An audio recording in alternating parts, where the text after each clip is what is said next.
Hi, everybody. Welcome to Missouri City, Texas. This is Vype4andBed.com coverage of Fort Bend ISD baseball. It's Kempner and Hightower, and we're playing under cloudy skies, but I think the weather's going to be great. And speaking of skies, there's this kid that I met who is in 7th grade, and he's going to be a Kempner student in a couple of years. And I guess we could call him Rocket Man or Rocket Boy. He's been recognized by NASA. And because he has such a great distinction, such a great thing that NASA has honored him with, we're going to let him be the guest for Kempner on our Batter Up show rather than head coach Eric Folkerts. We're kind of late on this, so I'm just going to bail out here, and we'll be right back and bring you the countdown to, or I'm sorry, that's a basketball term, countdown to tip-off. The Batter Up show here on Vype4andBed.com. Glad you're with us.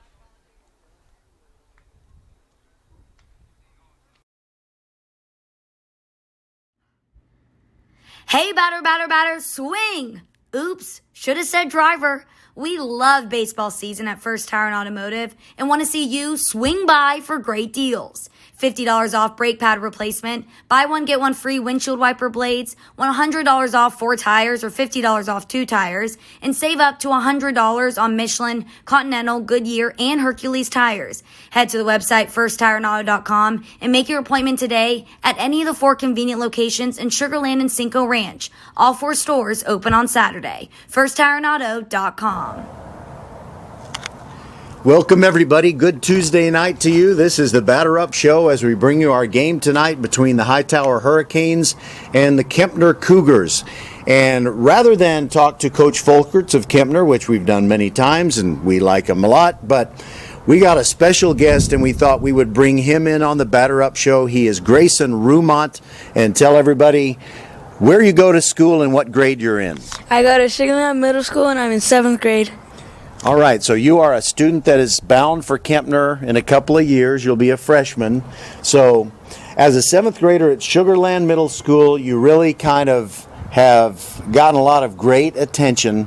And just tell everybody about how you were recognized by NASA in conjunction with their Perseverance rover mission on Mars. So, the teacher had recognized me because I don't even know why she recognized me. Because she saw my perseverance. For NASA, it didn't really matter about the grades, is what they told me in the Zoom meeting.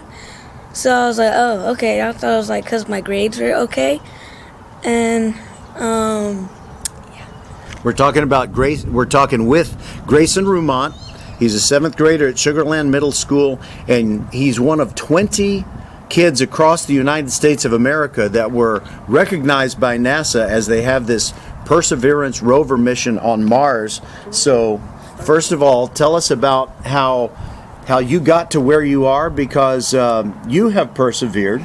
You were a foster child until you were adopted at age 7, and you know, I know that can be tough on a kid, but it seems like by the grace of God, I suppose, you have been able to kind of move on from that so that you look like a happy 7th grader.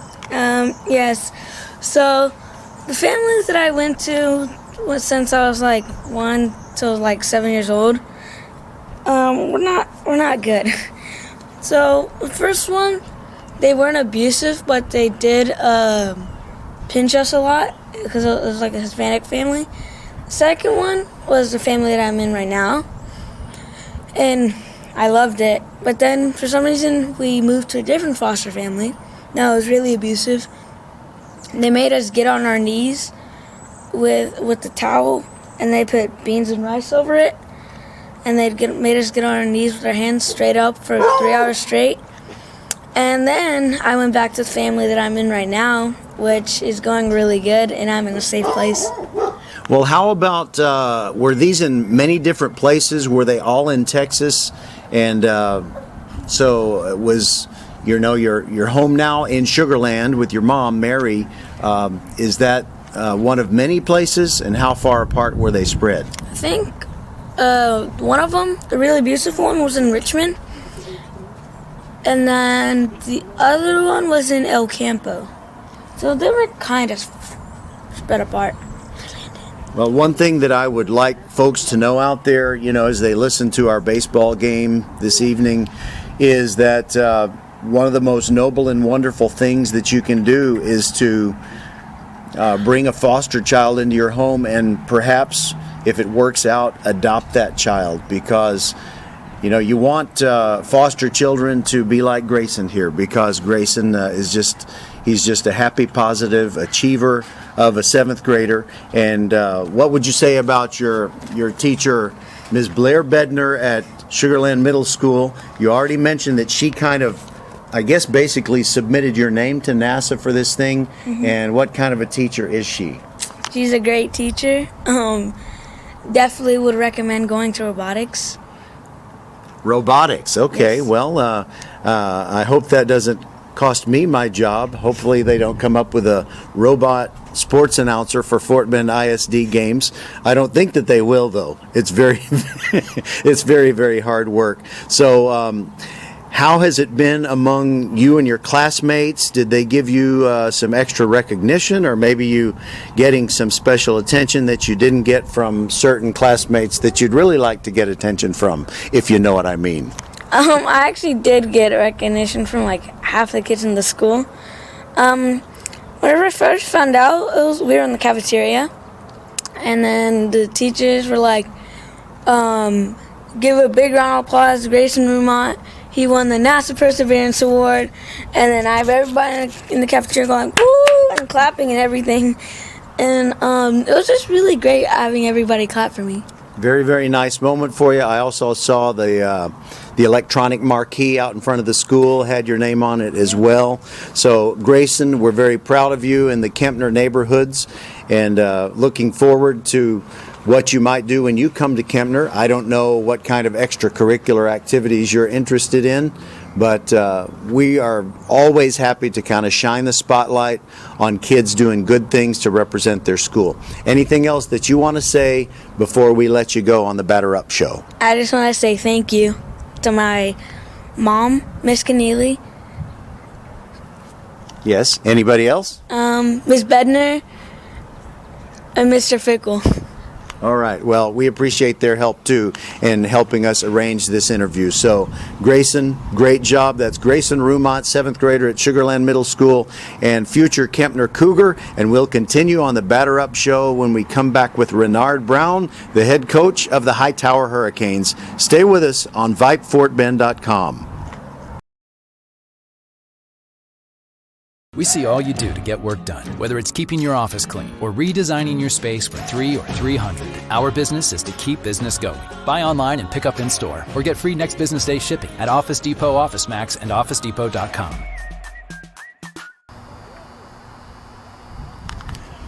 Welcome back to the Batter Up Show here at Hightower, as the Hurricanes and the KEMPNER Cougars are playing each other as we get down to the last couple of weeks of the baseball season. And I really appreciate Grayson Rhumant, who was recognized by NASA, joining us instead of Coach Folkerts. And now, here's a man who I don't think Coach Renard Brown of Hurricanes has been recognized by NASA, but maybe you should be. Welcome into the Batter Up Show. Yeah, that's that's a funny deal. Yeah, sometimes I feel like I'm traveling to the moon and back. Yeah, I mean, we're coming towards the end of the season. I've got a young team. We're still learning. We're still growing, and you know, it's just good to play this game. Greatest game in the world. Your team really has made some strides. You've had some adversity to deal with, and you have my utmost respect. And I hope that the success of more wins and fewer losses will come in the very near future. And I think it's a little too early to talk about being in 6A next year. But let's talk about this, Coach Brown, especially with the way Major League Baseball has expanded their playoffs. I think it is mathematically possible. If you could find a way to beat KEMPNER twice in this final week of district play, and if certain other things happened with Lamar Consolidated, you could get the 4th playoff spot. Mathematically, am I right? I think so. The math was never one of my greatest subjects, but I think, yeah, if all I's line up and all the T's are crossed, I think we have an outside chance of getting there. I tell my guys, I said, we control those things that you can control. All we can control is what we do out here on the baseball field, us as a team and as a program. We can't control what all the other teams do. We just need to come out and play our best baseball these last few games of the season, and then just let the chips fall where they may. All right. Well, I know that's got to happen. You've got to take care of tonight, because if you don't beat KEMPNER tonight, then a win over them on Friday night would not have the same impact. But I want to give you a chance to talk about Angel Gutierrez. You're going to have him on the mound tonight. He's just a warrior. He's a great ball player, and I know you kind of are reluctant to pull him off of shortstop where he's so good. But what are the things that he does for your baseball program? Wow, I mean, how much time have I got, right? I think very highly of this young man since he came here as a freshman last year. I mean, when you look at this guy, it's baseball, morning, evening, and night. You can just tell by watching him play that he puts a lot of time into what he does. Great defensive shortstop. He's really improved his hitting this year. And really, to tell you the truth, I throw him out there on the mound. I mean, that's not something that he wanted to do. But, when I talked to him about it, he said, yeah, sure, coach, put me out there. And that's the way he is. I mean, if I had more Angel Gutierrez's in the program, I have no doubt we would be one of the top teams in this district. I love the kid. I think he's going to play at the next level. And I just can't talk enough about him. And he's always striving to be better. I know your whole team is going to strive to be strong in this last week. And then after you play KEMPNER, you have a couple of games against the new LCISD school, Randall. Yes. But, of course, that has no impact on district. I also wanted to mention another player, Amir Sabahi. And I'm going to try to do better, because he let me know very politely that the emphasis is on the middle syllable of his last name. It's not Sabahi. I've been messing it up the last 2 or 3 games. But Sabahi, I'll get that right. He's another player that's very valuable for you. Talk about Amir. Well, Amir, I mean, he's hitting .432 in district. He's another guy that's going to come out there and give you everything he's got. Really good hitter. He hits to all fields. He'll pull the ball, hit the ball up the middle, hit the ball to right field. And he's hitting up the top of our lineup for a reason. Like I said, he's a guy that can produce. He's wanting to go to Prairie View next year, and I think he has a real good shot of playing over there. Again, another kid that top-notch kid, and he comes from a good family, and the sky's the limit for him also. All right. Well, it's good to talk to you, and good luck tonight against KEMPNER, and looking forward to talking to you in the future when Hightower moves back up into the 6A classification, and some real meaningful games coming up in 2023. Absolutely. Thank you, Roger. That's Renard Brown, head coach of the Hightower Hurricanes, and we'll be back with his lineup and Coach Folkert's lineup when we get you ready for the game between KEMPNER and Hightower right after this break on VypeFortBend.com.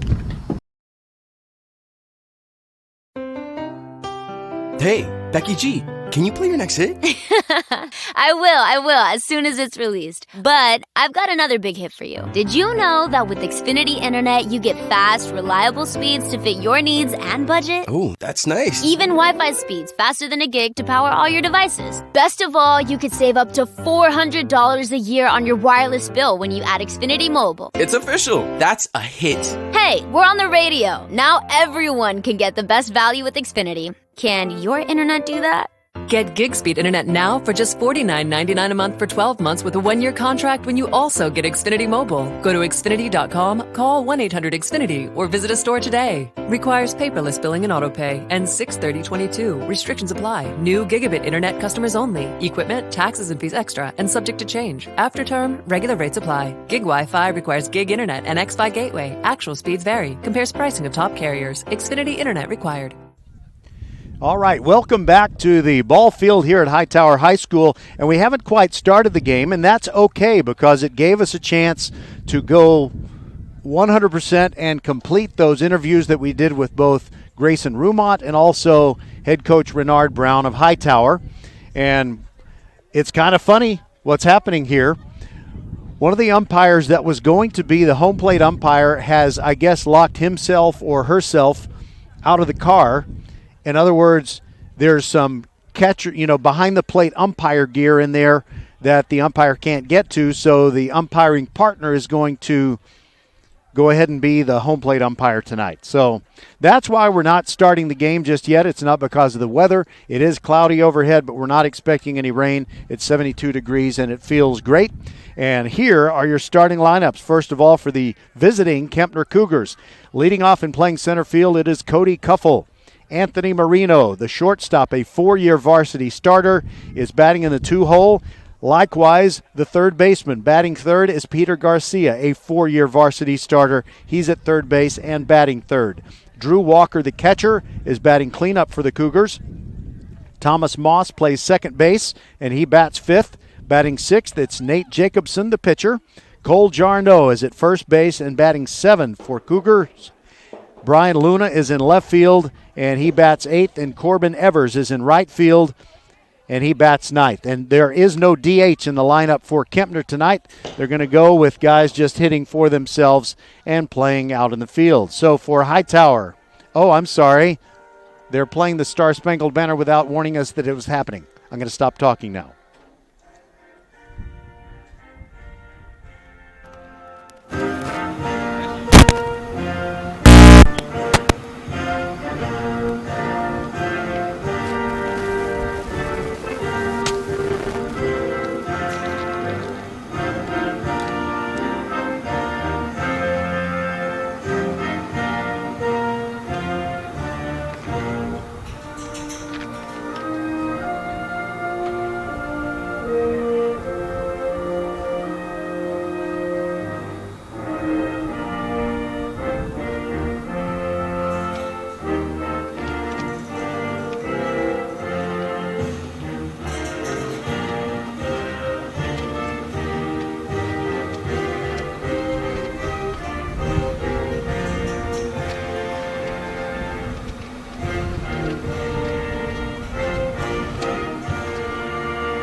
Okay, well, that was interesting, as Bill Murray once said in the movie Stripes.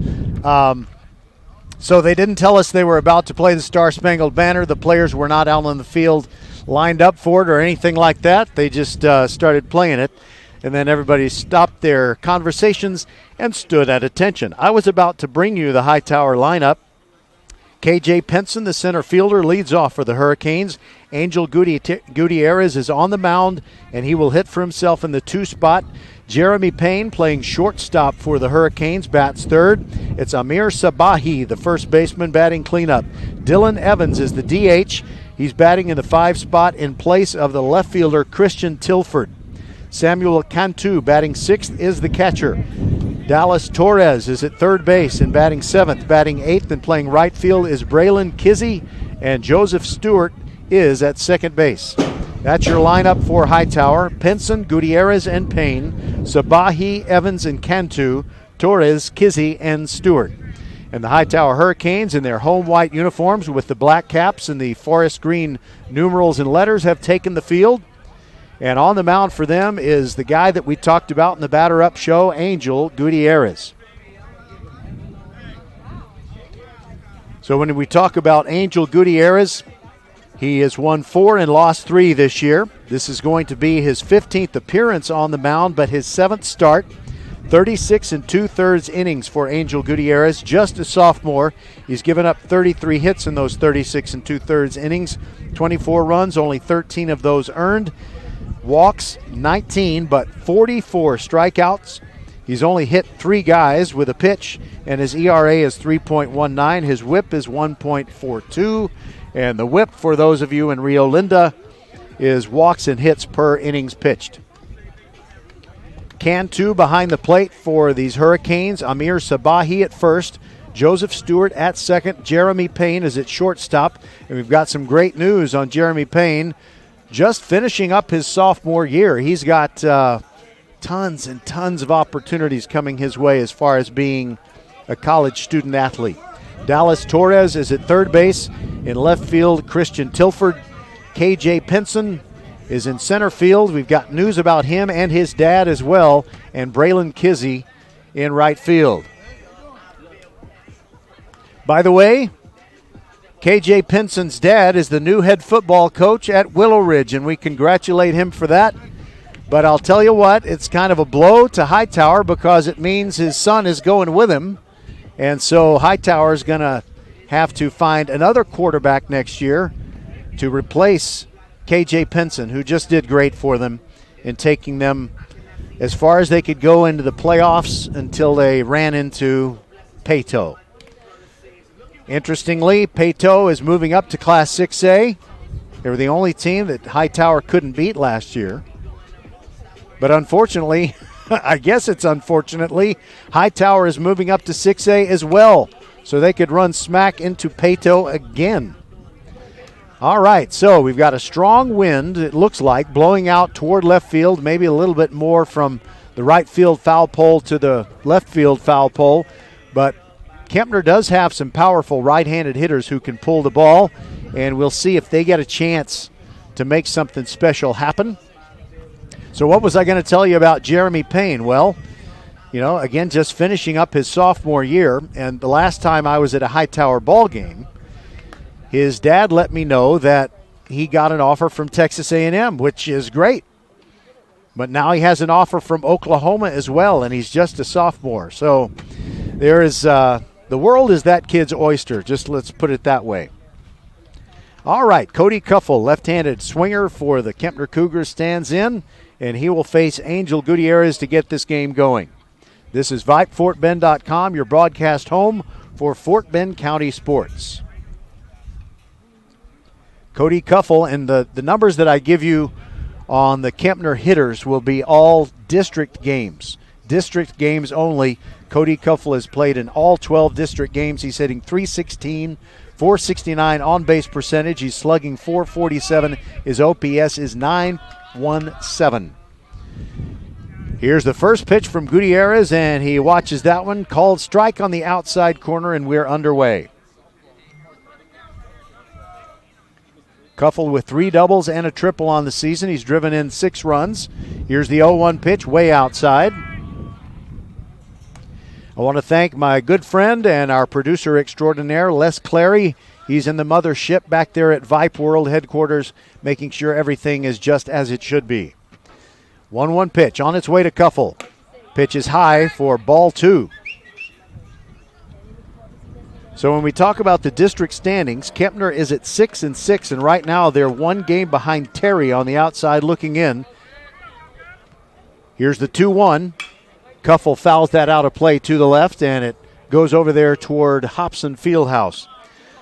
So Kempner's situation is they're 6-6, and Terry is at 7-5. Kempner has 3 more ball games after this one. After they're done with the Hurricanes, they play Willow Ridge, so they expect to win those last 2.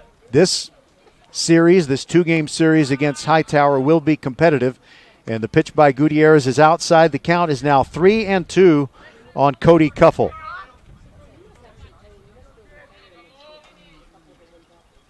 Cuffel slightly open stance, ready for the 3-2. Rips at it, comes up empty, swing and a miss, and that's a strikeout for Gutierrez. 1 away for Anthony Marino. Marino's hitting .405 on the district season, .479 on base percentage, slugging .643, and his OPS is the high on the team at 1.122. Right-handed hitter. Gutierrez brings it. Looks at a curveball on the outside corner, strike 1.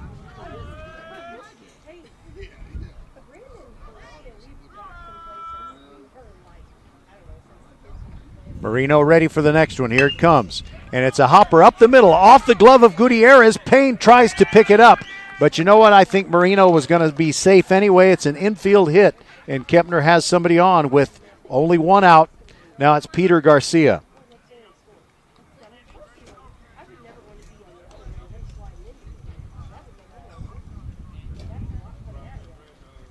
For Marino, that is his 18th hit in district play. Now Peter Garcia, who has power, he's hit some home runs this year, but none during district games. But I think the conditions are favorable right here. Watch out for Marino, by the way. He's 7 for 9 on stolen base attempts this year. First pitch to Garcia, just upstairs, and it's 1-0.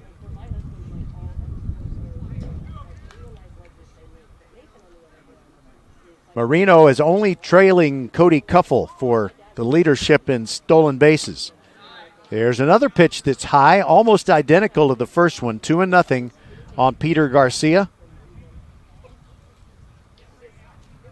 Near the back of the batter's box, Gutierrez checks on Marino.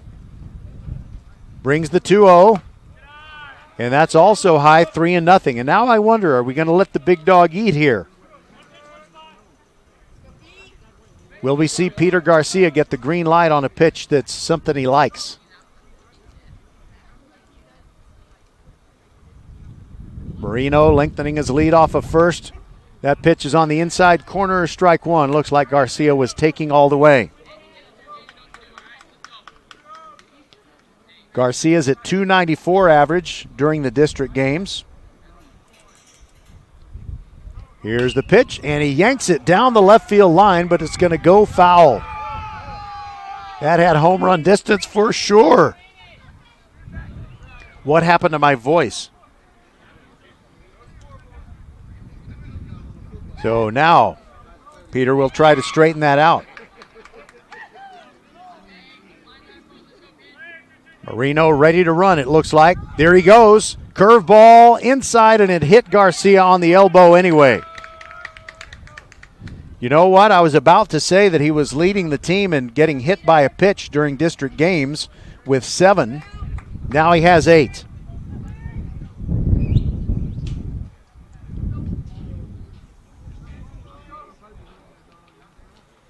I think Marino was going to get himself a stolen base right there, but it was all for naught.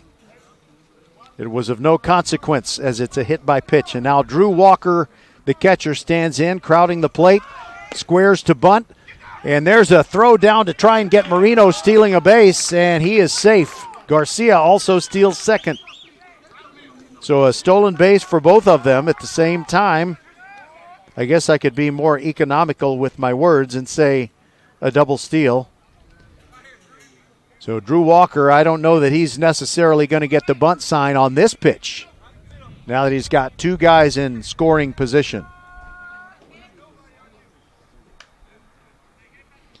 He's hitting .385 in scoring position. He takes that pitch upstairs for a ball. It's 2-0.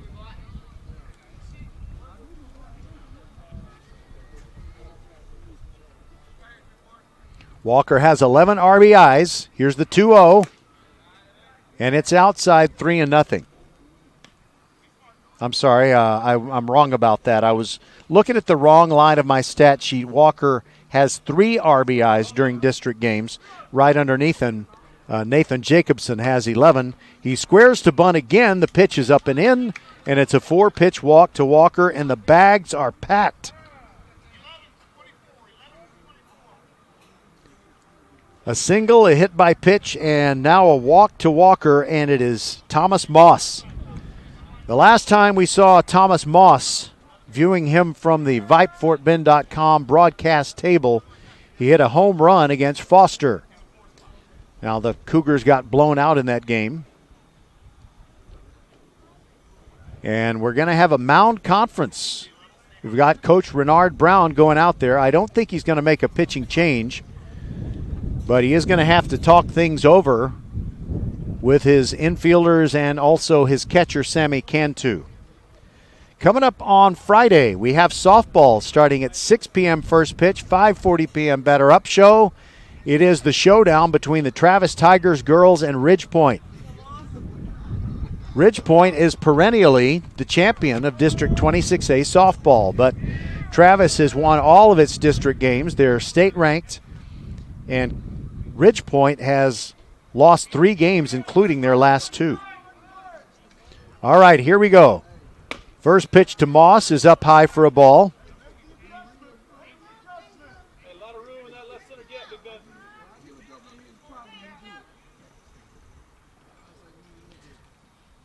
Here's the pitch that is high again, and it's 2-0.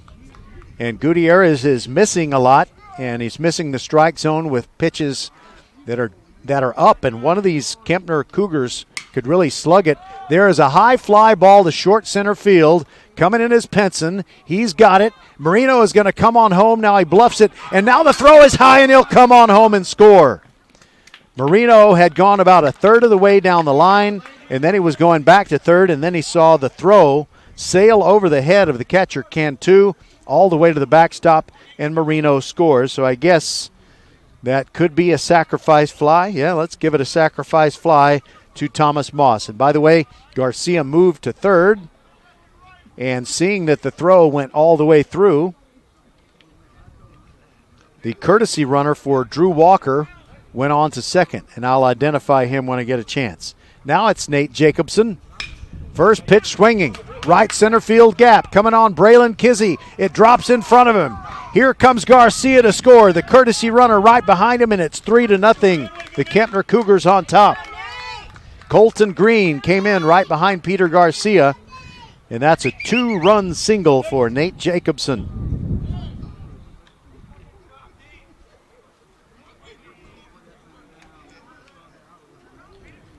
Kempner not wasting any time getting those guys on base and around to the home plate. And here we go. Cole Jarneau now. First baseman for the Cougars, hitting .276. He's played in all 12 district games. He has one extra base hit. That is a double. Well, this is certainly not what Hightower wanted. Jarneau makes an adjustment. Now he's a uniform adjustment. Now he steps in, and he goes the other way past a diving Joseph Stewart, and he's got a single in right field. Kizzy is up with it quickly, and stopping at second is Nate Jacobson. And you know what? I have failed to identify the courtesy runner for Nate Jacobson. It is Matthew Cisneros. So Kempner has the merry-go-round going. They've had 3 hits in the inning. Now here comes Brian Luna, left-hander.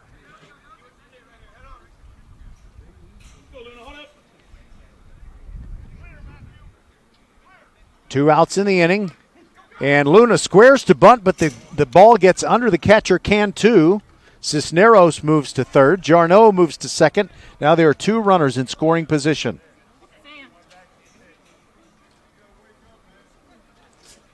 Luna's on-base percentage is .447. He scored 6 runs. He's got 3 RBIs in district games.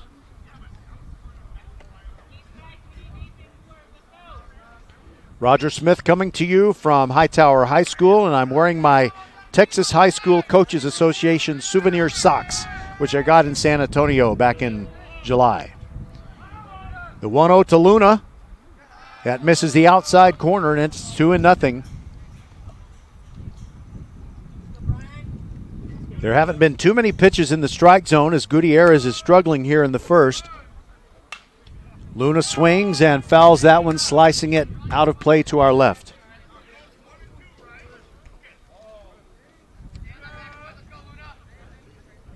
So after these 2 district games this week,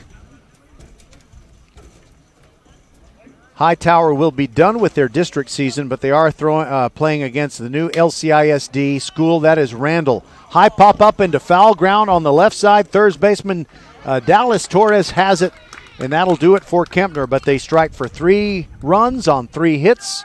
No errors, and there were 2 men left on base. This is Vype, FortBend.com. Kempner with 3, and the Hightower Hurricanes coming to bat on your broadcast home for Fort Bend County Sports. Archer Volkswagen showroom is open, and our team's excited to help you. Visit our sales department Monday through Saturday from 9 a.m. to 9 p.m. Or bring your car in for service from 7 a.m. to 7 p.m. Monday through Friday, and Saturdays from 9 a.m. to 2 p.m. We're closed on Sundays to rest and recharge with our families, so we can serve you well through the week. We hope to see you soon. Hello fans, this is Bradley Stavanaugh with Needville Insurance. We know Fort Bend County. I'm a 4th generation resident of Fort Bend. I'm your local, hometown, trusted agent. With over 30 carriers and 9 auto insurance carriers, we shop the insurance for you. We know insurance is hard. We know it's complicated. We make it easy for you. We have Spanish speakers here available for you. Call us at 979-793-7411 or needvilleinsurance.com. Once again, call us 979-793-7411.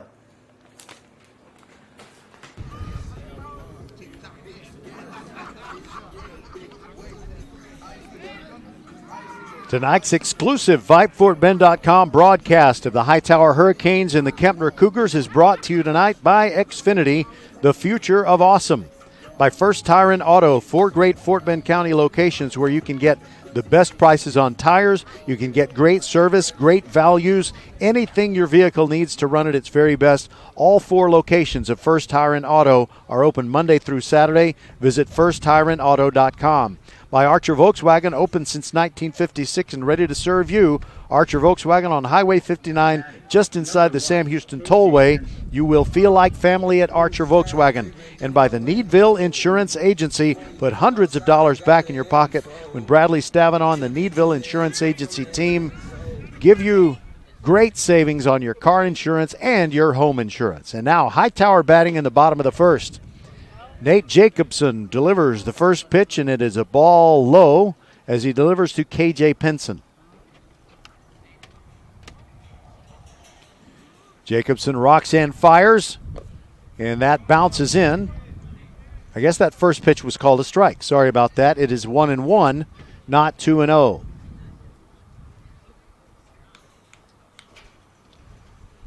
Pinson headed for Willow Ridge High School, where he will play and his dad will coach. He's the new head coach of the Willow Ridge Eagles. That pitch was in the dirt. It's now 2-1 on Pinson. He's hitting 321 games this year. Righty to righty, Jacobson brings it. Down low for a ball, it's 3-1, and look out if you get KJ Pinson on the base paths. He is very likely to swipe a bag and get into scoring position. Looking over the top of his glove, Jacobson shakes off a sign and brings the 3-1. Downstairs for ball 4. And the Hurricanes are in business with a walk to start the game. The offensive part of the game, that is.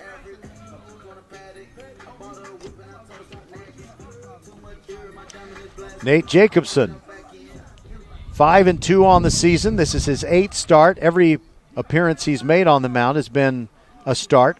36 1/3 innings pitched. His ERA is 2.31 and his WHIP is 0.91. He is the main man on the Kempner Cougars pitching staff. Looks over at Payne. There goes Payne on the first pitch. Pitch is low for a ball. The throw down will never get him. Even though it was a very good one by Drew Walker, KJ Pinson is just blessed with a gear that a lot of people just don't have. So now all of a sudden, a count 1-0 on Angel Gutierrez.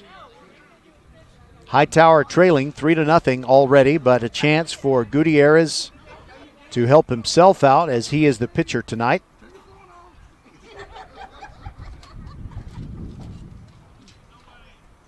Jacobson looks back at second. Nobody holding Payne on there. The 1-0 pitch is down and in for ball 2.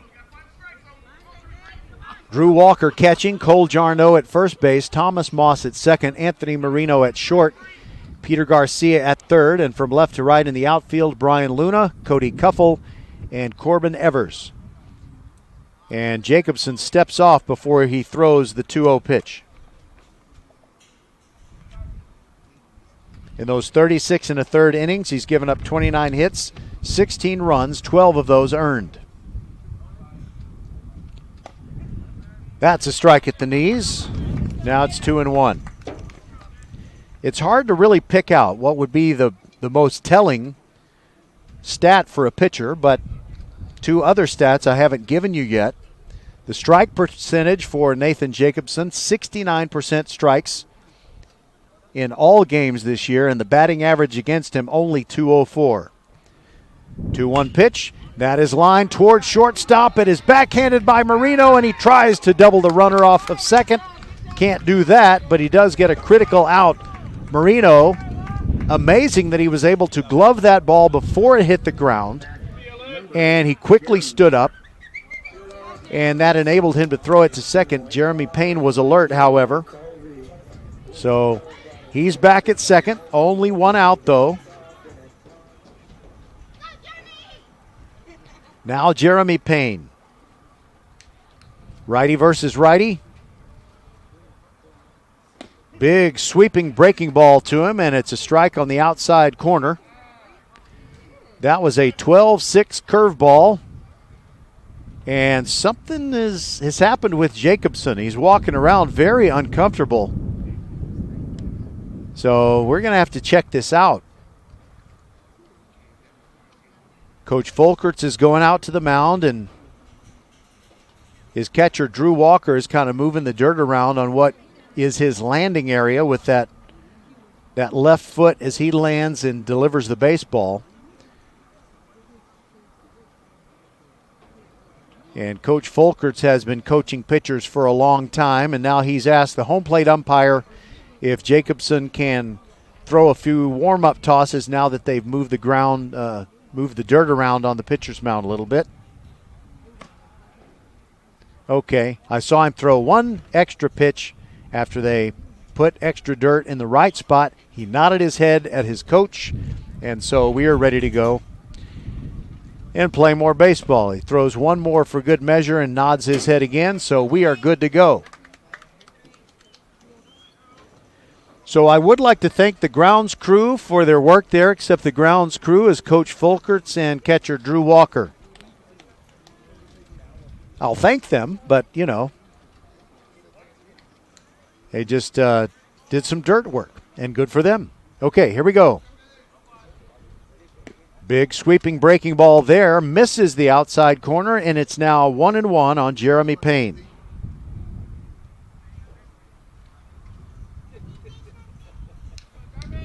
Payne hitting .339 on the season. He's played in 20 games. Jacobson brings it. Outside corner strike. Payne with 19 hits, 4 doubles. He has 1 home run. He's driven in 13 runs. And I don't have his batting average with runners in scoring position. At least I don't have it handy. The 1-2 pitch swung on and missed, and down goes Payne. First strikeout for Jacobson. And I believe Nate, being a senior, I'm going to have to tell the chicken nugget story one more time. Back when he was about 9 and he was playing on my son's Little League team. He was 2 years younger than my son, and he was about a head shorter than everyone else. He was obsessed with chicken nuggets. Amir Sabahi in the box.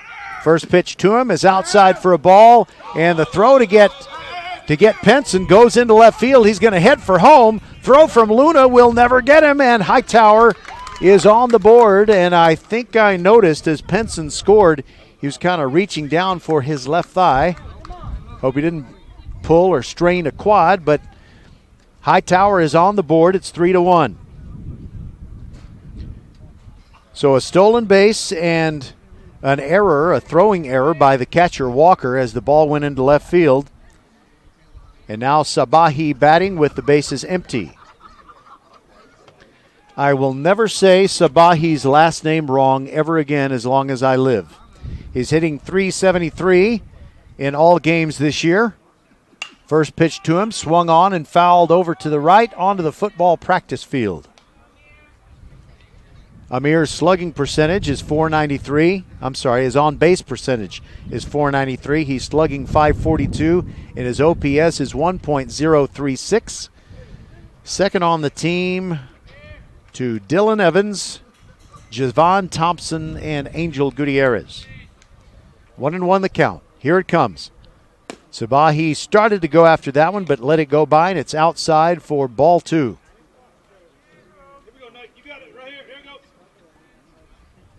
Sabahi leads the team with 19 RBIs. Correction. Well, among active players, put it that way. Here's the 2-1. Hard ground ball between third and short. Marino gloves it. And an amazing try, but he can't get him. What a great play by Marino that did not result in an out. He went to deep short, slid down to his knees, got up and threw as quickly as he could. So Hightower is still in business with 2 outs, trailing 3-1, and now it is Dylan Evans. And congratulations to Dylan's sister Maggie. She plays softball for Elkins. And Elkins, since the, I think the last time that the Elkins Knights girls made the playoffs, I want to say 2012. I'm just not sure, but it's been a long time. The girls who are on the team now were in elementary school, even the seniors, put it that way. All right, Dylan Evans looks at the first pitch. It's on the outside corner for a strike. So Dylan Evans doesn't have all that many at-bats. This is only his 3rd game appearance. He's had 4 at-bats, but he's already had 2 doubles and a single. He's killing it in a small sample size. That pitch down and away for a ball. And like his sister Maggie, he wears his hair sticking out of the back of his helmet. It's not as pretty as hers, though. She did an in-game interview with us on Friday when the Knights boys beat Clements in baseball 7-6 in 10 innings. 1-1 pitch, curveball, swung on and missed. There goes the runner, and he is out of there. Sabahi didn't have a chance. He's caught stealing, and that ends the inning, but Hightower does pick up a run. They close to within 3-1 as we move to the second on VypeFortBend.com.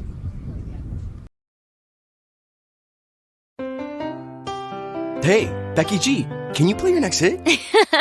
I will, as soon as it's released. But I've got another big hit for you. Did you know that with Xfinity Internet, you get fast, reliable speeds to fit your needs and budget? Oh, that's nice. Even Wi-Fi speeds faster than a gig to power all your devices. Best of all, you could save up to $400 a year on your wireless bill when you add Xfinity Mobile. It's official. That's a hit. Hey, we're on the radio. Now everyone can get the best value with Xfinity. Can your internet do that?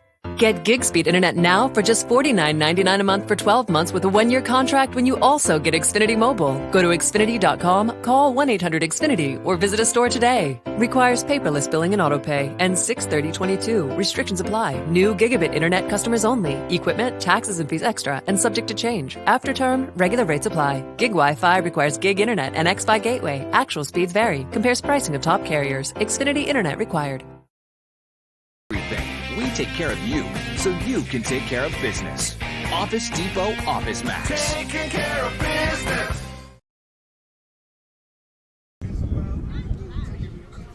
Kempner coming to bat in the top of the second. I'm sorry, I think I need to move my microphone because the wind is making its presence known through our audio. All right, so I was saying before the wind blew me away, Kempner batting at the top of the second and leading this ball game 3-1. Corbin Evers to lead off for the Cougars, back to the top of the order. Then Cody Cuffel and Anthony Marino to follow. So Dad calls Corbin CJ. The J is for Jackson. It's not just a junior. So Corbin Jackson Evers stands in.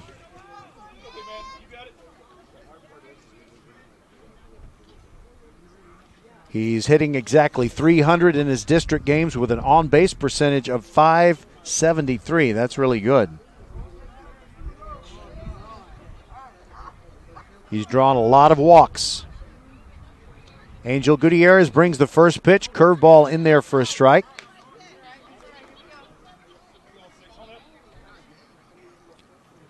Evers has 5 runs batted in district games. Swings and misses, and he's down 0-2. Looking for his first extra base hit in district play.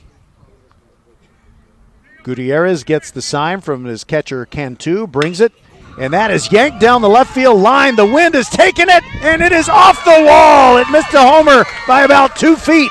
Evers into second with a stand-up double. Call him Corbin Wallbanger Evers.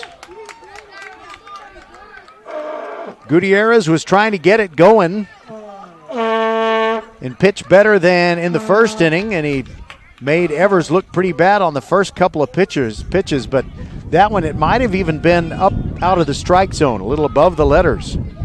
But he yanked it. Now Cody Cuffel, who's 0 for 1 with a strikeout in the first inning. He squares to bunt, goes after it, but comes up empty. And the catcher Cantu turns around and looks at the home plate umpire and says he offered at that. Why is it not a strike? But it's ball 1. Wow, Evers almost had himself a home run. Here's the 1-0, and it's upstairs, 2-0. So it was just literally a couple of feet from the top of the wall and about 15 feet on the fair side of the outfield fence. Here's a throw back to second base, and Evers is back in. It was 72 degrees at the start of this ball game, and evidently still 72. And there's another pitch that is downstairs. It is 3-0. And Cuffel looking for a pitch that he can handle and bunt. But so far he's had no chance except for the first one. And he just missed that one. There's a strike at the letters. It's 3-1. He was taking all the way.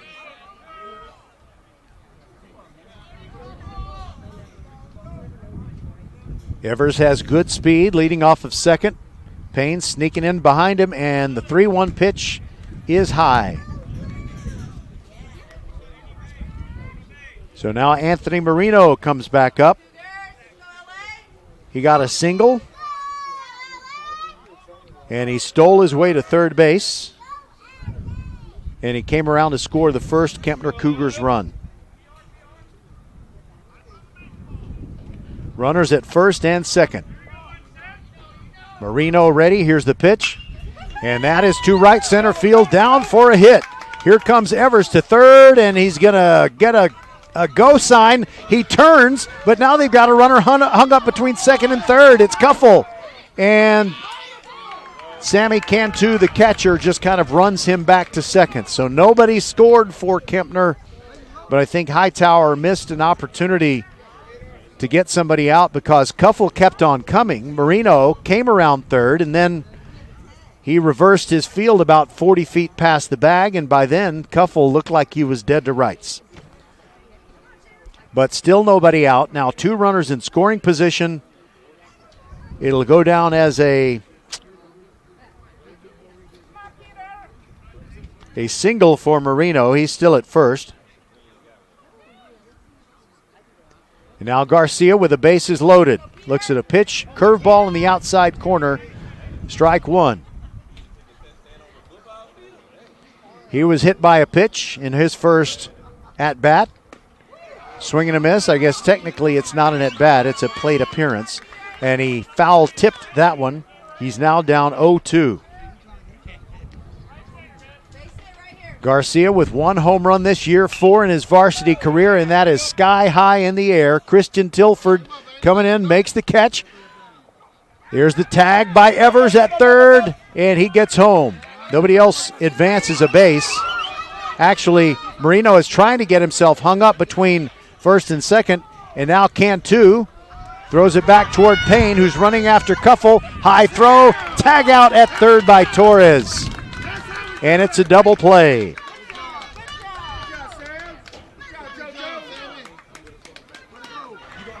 So a run comes in on the sacrifice fly. Garcia is the first out, and Marino gets caught as the second out. Cuffel is now at second base, and Evers is in the dugout after scoring. I'm sure getting himself a nice cool beverage.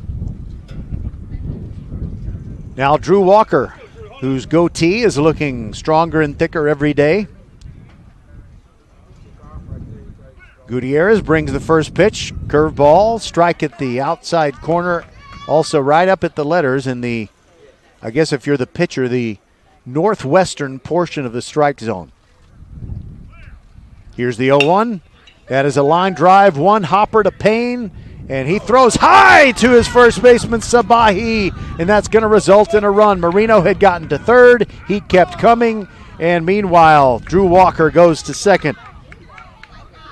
So that's going to be an E6 that moves Walker all the way to second, and I said Marino scores. Actually, that was Cuffel, my bad. And the score is now 5-1, Kempner on top. Walker comes off. He'll get the catcher's gear on, and Colton Green will run for him.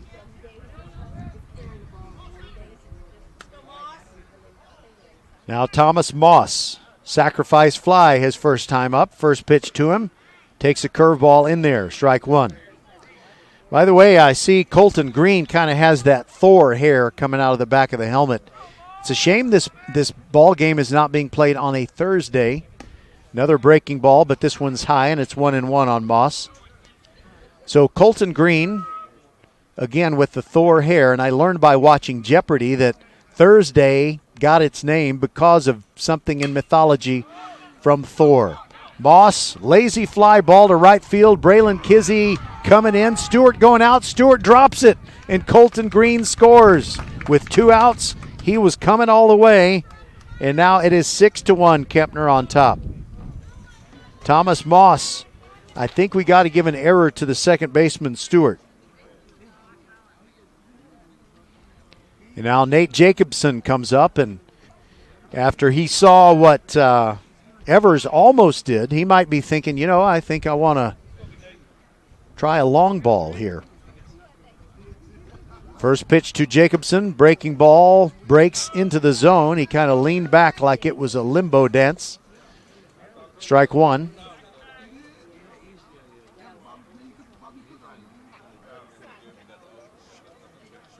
Here comes the 0-1.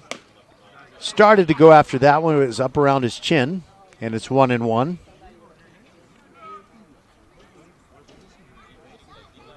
Jacobson singled in the first.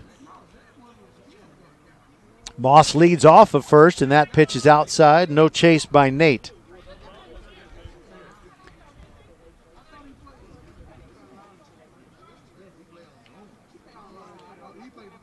The Chicken Nugget has 11 RBIs in district games, swings at this pitch, and he fouls it straight back over the press box.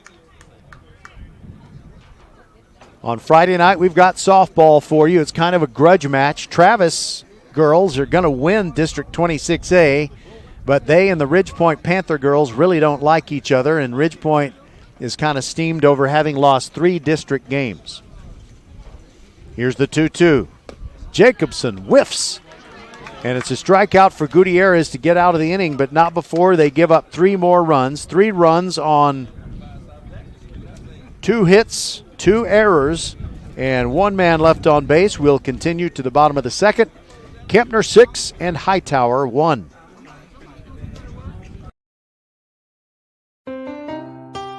Hey, Becky G, can you play your next hit? I will, as soon as it's released. But I've got another big hit for you. Did you know that with Xfinity Internet, you get fast, reliable speeds to fit your needs and budget? Oh, that's nice. Even Wi-Fi speeds faster than a gig to power all your devices. Best of all, you could save up to $400 a year on your wireless bill when you add Xfinity Mobile. It's official. That's a hit. Hey, we're on the radio. Now everyone can get the best value with Xfinity. Can your internet do that? Get gig speed internet now for just $49.99 a month for 12 months with a 1-year contract when you also get Xfinity Mobile. Go to Xfinity.com, call 1-800-XFINITY, or visit a store today. Requires paperless billing and autopay. Ends 6/30/22. Restrictions apply. New gigabit internet customers only. Equipment, taxes and fees extra and subject to change. After term, regular rates apply. Gig Wi-Fi requires gig internet and Xfi gateway. Actual speeds vary. Compares pricing of top carriers. Xfinity Internet required. Archer Volkswagen showroom is open, and our team's excited to help you. Visit our sales department Monday through Saturday from 9 a.m. to 9 p.m. Or bring your car in for service from 7 a.m. to 7 p.m. Monday through Friday, and Saturdays from 9 a.m. to 2 p.m. We're closed on Sundays to rest and recharge with our families, so we can serve you well through the week. We hope to see you soon. Back for the bottom of the second with Kempner leading Hightower 6-1. I mentioned that we have the Friday night softball game, Travis against Ridgepoint, 6 o'clock first pitch, 5:40 batter-up show. But there's something else I haven't told you. As Dylan Evans comes to bat, leading off for Hightower, and Nate Jacobson's first pitch is a strike at the knees. Dylan Evans was standing in the batter's box when Amir Sabahi got caught stealing to end the first inning. Here's the pitch. That bounces in. It's 1-1. So as I was saying, Dylan Evans is 3 for 4. He got a late season call up, and he's made the best of it thus far. Here's the 1-1. Pitch a strike at the knees on the outside corner. He's down 1-2.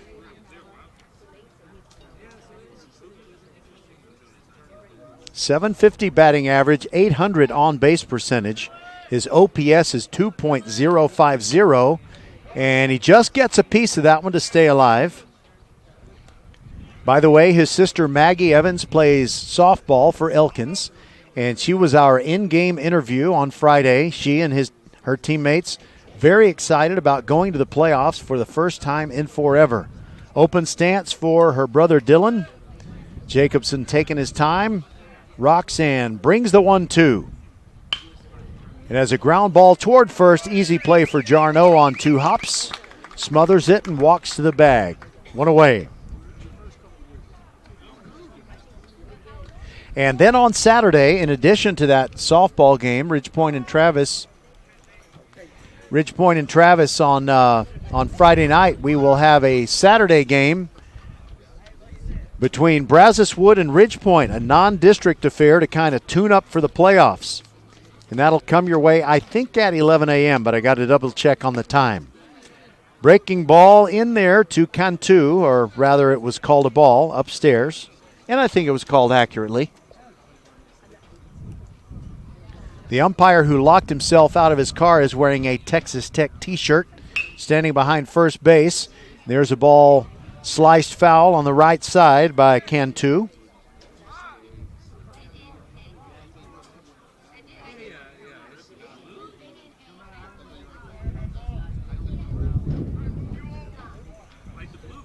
Righty versus righty. Jacobson comes set. Now begins his slow wind-up, the 1-1. Swung on and missed. It's 1-2. Cantu hitting .304.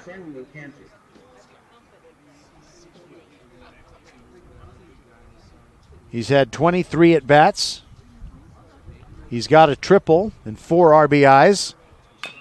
Swings, and it's a tapper that I guess hit him on the foot, so it's a foul ball.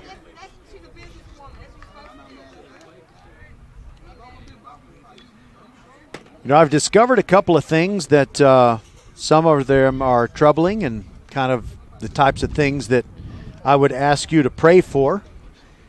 Maybe a couple of funny things I'll share with you before the night is over. Now the 1-2. Big breaking ball, misses high and away.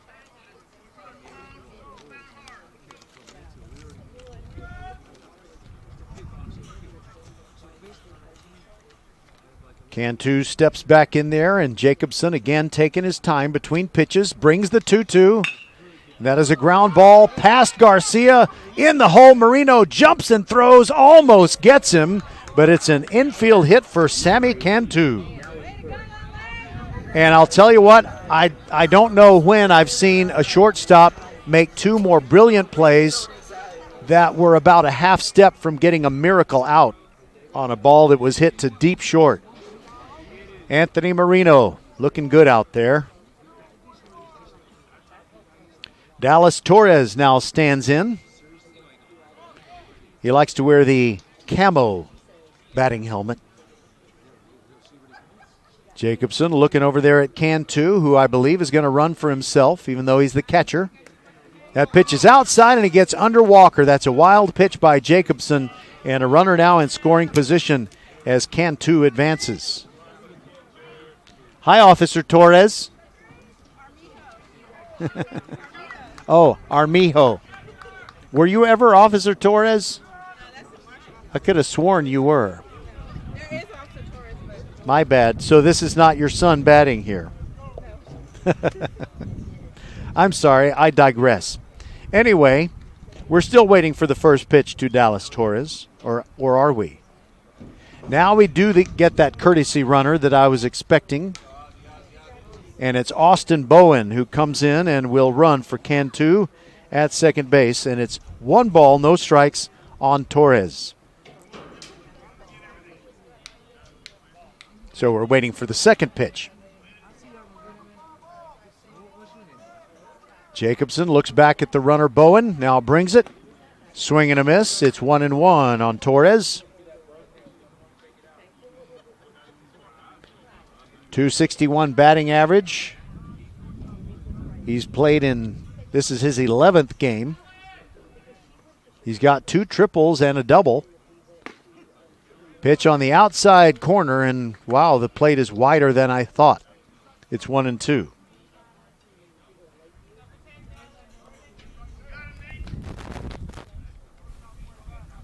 Torres with a long, intense look in at his catcher, Drew Walker.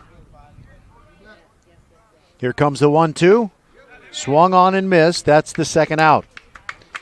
And the second strikeout for Chicken Nugget Jacobson. Now, Braylon Kizzy comes up. Number 10, Braylon Kizzy. Braylon Kizzy has been a real mainstay as one of the once-a-week starting pitchers for these Hightower Hurricanes. Left-handed hitter against Jacobson, trying to take advantage of a runner at second base. He asks for time and steps out. Kizzy with 13 hits and 13 RBIs on the year in 19 games. There's a throw back towards second base, and the ball gets away, but Bowen will stay right there at second. Jacobson threw it to Marino, who applied the tag, and when he did, the ball came dislodged. Kizzy's got a homer this year, too. Although, if he's going to pull it as a left-handed hitter, the wind is not really going to help him out. He'd need to go oppo.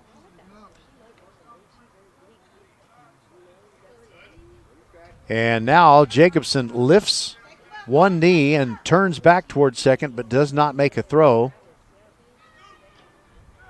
And the infield umpire with a Texas Tech t-shirt does not call him for a balk. Here's a pitch, a strike on the inside corner at the knees. And that was in what the pitcher would deem the southwest corner of the strike zone. Might have even been south of the border, but it's strike one. Here's the pitch. In the dirt for a ball. By the way, there's something that I need to say, I need to tell the world regarding a grocery store that is very close to Kempner High School. But I think I'll have to save it for the next half inning. Jacobson ready. Looks back at Bowen. Brings it. There's a chopper up the middle. Marino on 2 hops. Gloves it. Fires on target. And that'll do it for Hightower. Here in the second, they strand a man, and they still trail Kempner 6-1. We'll be back on VypeFortBend.com. Hello, I'm Gary Horn with Horn Solutions. We agree with energy analysts that the energy market has stabilized. We anticipate significant merger and acquisition activity. Good resources are scarce. Horn Solutions is positioned to assist you in accounting, finance, IT, and supply chain. Our staff can assist you with outsourcing, or we can supply you with resources to join your staff. Visit hornsolutions.net for details. Gary Horn is a highly successful businessman who has made a huge impact in people's lives, and he loves what he does for a living. That's a big reason why Gary Horn and Horn Solutions support Get a Great Gig. Get a Great Gig is a free job search consultation service that will help you find a job you love, whether it's to make more money or get personal fulfillment in the career of your choice. Email them at getagreatgig@gmail.com or on Twitter at getgreatgigs. Hey, batter, swing! Oops, should have said driver. We love baseball season at First Tire and Automotive and want to see you swing by for great deals. $50 off brake pad replacement, buy one, get one free windshield wiper blades, $100 off 4 tires or $50 off 2 tires, and save up to $100 on Michelin, Continental, Goodyear, and Hercules tires. Head to the website firsttireandauto.com and make your appointment today at any of the 4 convenient locations in Sugar Land and Cinco Ranch. All 4 stores open on Saturday. firsttireandauto.com. We're about to begin the third with Kempner leading Hightower 6-1. Cole Jarneau to lead off for the Cougars, followed by Brian Luna and Corbin Evers. Okay, so a couple of things. Number one, if you just tuned in and you missed our Batter Up show, you'll want to go back and listen to our Batter Up show because we had a special guest that we interviewed. He is Grayson Rhumant. He's a 7th grader at Sugar Land Middle School. He'll be going to Kempner someday. And he was recognized by NASA by it's the Perseverance Mars Surface Rover mission team, and they honored 20 kids across the United States, and Grayson was one of them. I want to thank his teacher, Blair Bedner, for nominating him, and, she did such a good job submitting that he was able to kind of distinguish himself from the rest of the people that were nominated. And also his mother, Mary Keneally. What a noble, wonderful thing it is to take in foster children. Sometimes they make several stops before they can find a permanent family situation that's satisfying for them and for the parents. Mary Keneally, she works in Fort Bend ISD, and just got to visit with her briefly. But thank you, Mary, for what you do, both professionally and for Grayson and his sister. It's also great when foster kids can be kept together. So that's just wonderful. And by the way, I found out also that Grayson is in the Kickstart program, and some of you in Fort Bend ISD are familiar with that because it's an alternative to regular PE. And I can say that my 2 boys were in Kickstart, which, by the way, is half of it is paid for by Chuck Norris. And thank you, Chuck, for doing that for several years at several Fort Bend campuses and also in other public school systems. Kickstart really transformed especially my older boy, who is now in the Air Force and doing some wonderful things that he feels invincible. And I know that confidence came from what he learned at Kickstart. It was a great experience. All right, Cole Jarneau stands in. And we have a new pitcher for these Hightower Hurricanes. It is Sammy Cantu. And Gutierrez has moved back to his more familiar position at shortstop. And we got to figure out where Jeremy Payne is, as the first pitch to Jarneau is low for a ball. And I'll give you some pitching numbers on Cantu when I can do. Here's the 1-0. Breaking ball high, 2-0 on Jarneau. All right, Cantu. 2 wins, 2 losses. Here's the 2-0. Outside to Jarneau. Actually, that caught the outside corner, and it's 2-1. He's got an ERA of 4.65, a whip of 1.75. Goes from the stretch all the time. Cantu, a right-hander, brings it outside to Jarneau, and it's 3-1. In 40 2/3 innings, he's given up 40 hits, 29 runs, 21 of those earned. He's walked 31 and struck out 38. And there is ball 4. Oh, wait a minute. No, they appealed to the infield umpire, the one in the black Texas Tech T-shirt. And he said he swung, so it's 3-2. There's a story behind why he's wearing the black Texas Tech t-shirt. He locked himself out of his car. He couldn't get to his official ump gear. All right, 3-2 to Jarno. Payoff pitch, breaking ball outside, and Jarno does get the walk. So the first hitter that Cantu sees gets a free pass, and now Brian Luna.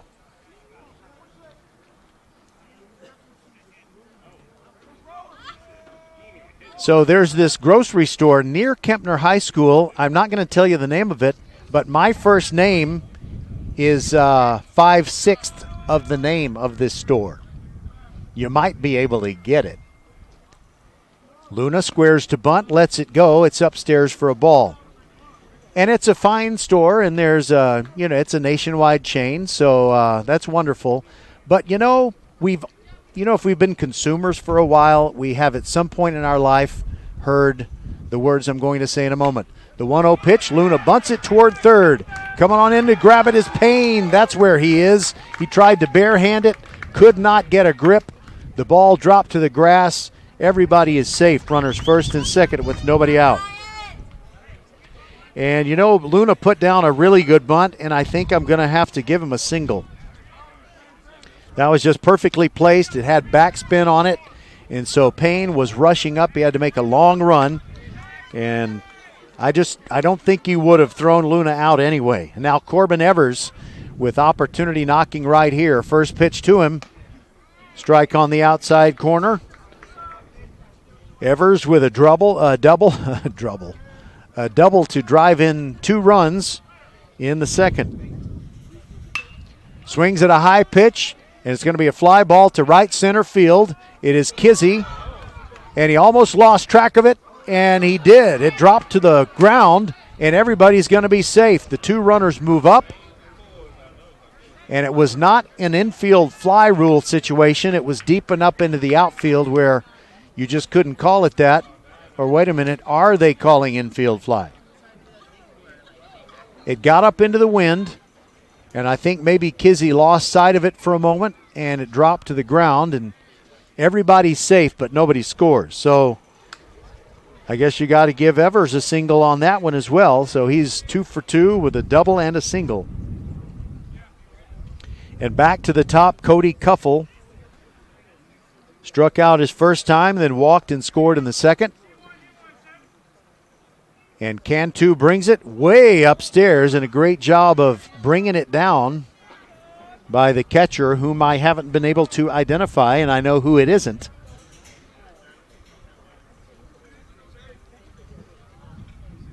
Cantu brings it. Cuffel started to swing, but he let it go by, and it's a strike at the belt.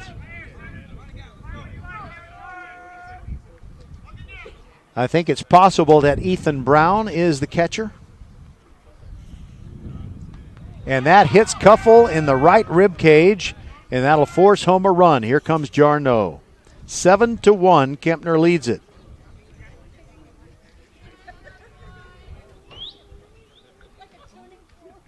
Still nobody out. And I wasn't thinking this might be a run rule game, but now I'm a little bit worried. Now Anthony Marino. Don't worry, I'm going to tell you about the grocery store thing.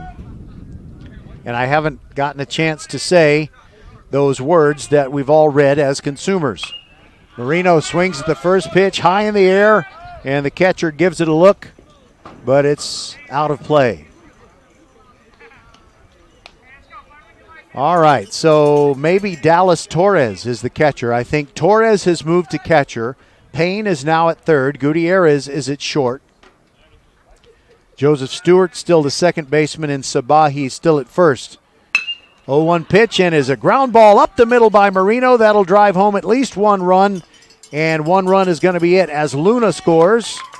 The bases are still loaded, still nobody out, and the score is now 8-1 Kempner. And that's the Evers family who brought that little bugle horn thing. What do you call that? That thing that somebody blew over there. Here's the first pitch to My two doors over neighbor, Peter Garcia. 1 home run this year. This would be a good time from Kempner's perspective for the second one. The first pitch was a strike, and so is the second. He's down 0-2. Kempner leading at 8-1 and still batting with the bases loaded and nobody out in the top of the third. Swings at a curveball, little pop-up on the infield. Gutierrez has it at shortstop behind the mound. 1 away.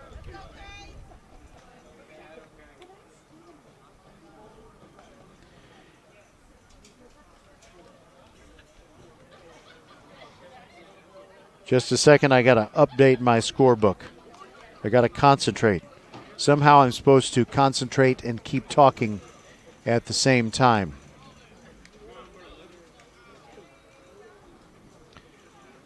All right, here we go. First pitch in there to Drew Walker, strike on the outside corner. 2 runs in the inning. Kempner leads it 8-1. 1 out, bases loaded. Walker started to go after a curveball, left it alone, and the count is 0-2.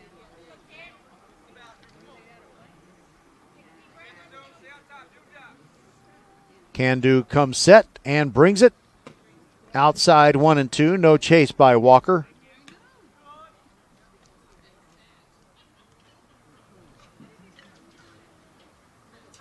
Cantu gets the sign from Torres, brings the 1-2.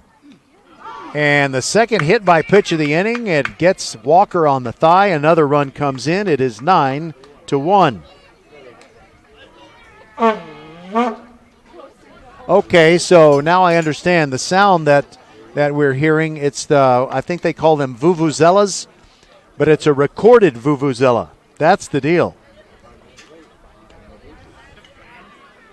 All right, so the bases are still loaded, and now it's Thomas Moss's turn.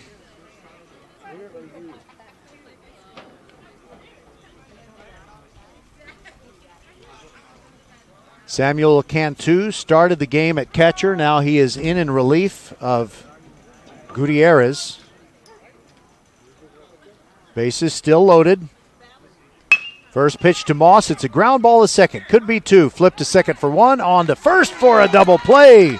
It goes 4-6-3. Stewart to Gutierrez to Sabahi, and that gets Hightower out of it. However, there are 3 consecutive threes out there on the scoreboard for the Kempner Cougars, and they lead at 9-1 as we go to the bottom of the third on VypeFortBend.com.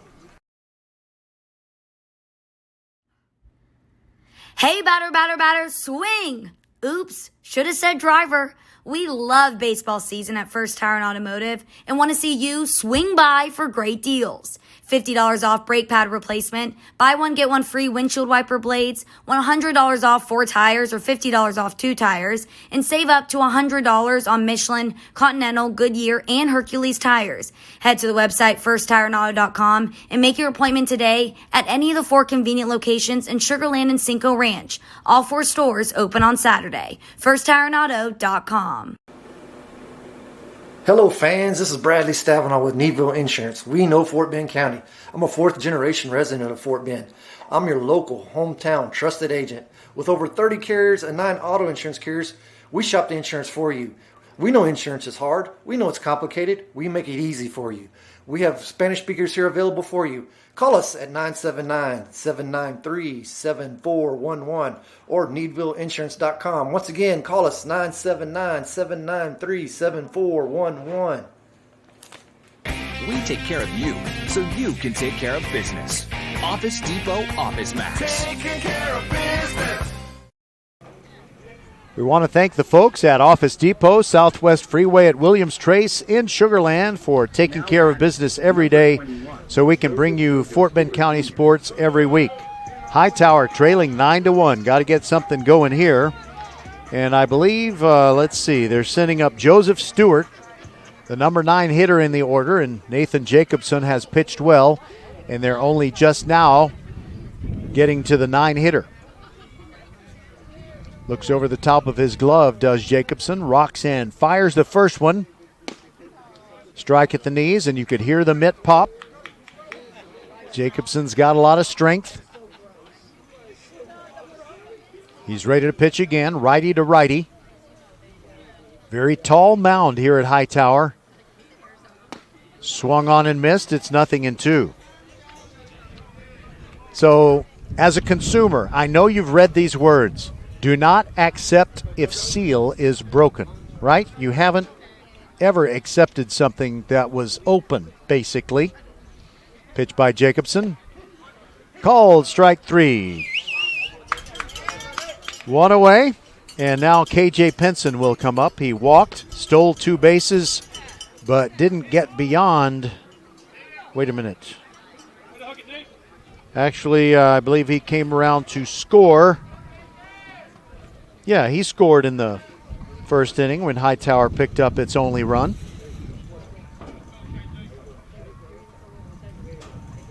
Swings to the first pitch, a beautiful breaking ball that just took a dive right before it got to the strike zone. So, you know, a bottle of water, a bottle of Gatorade, a medicine bottle, a bag of chips, anything, if it's open, you don't buy it, right? Pitch down and away for a ball.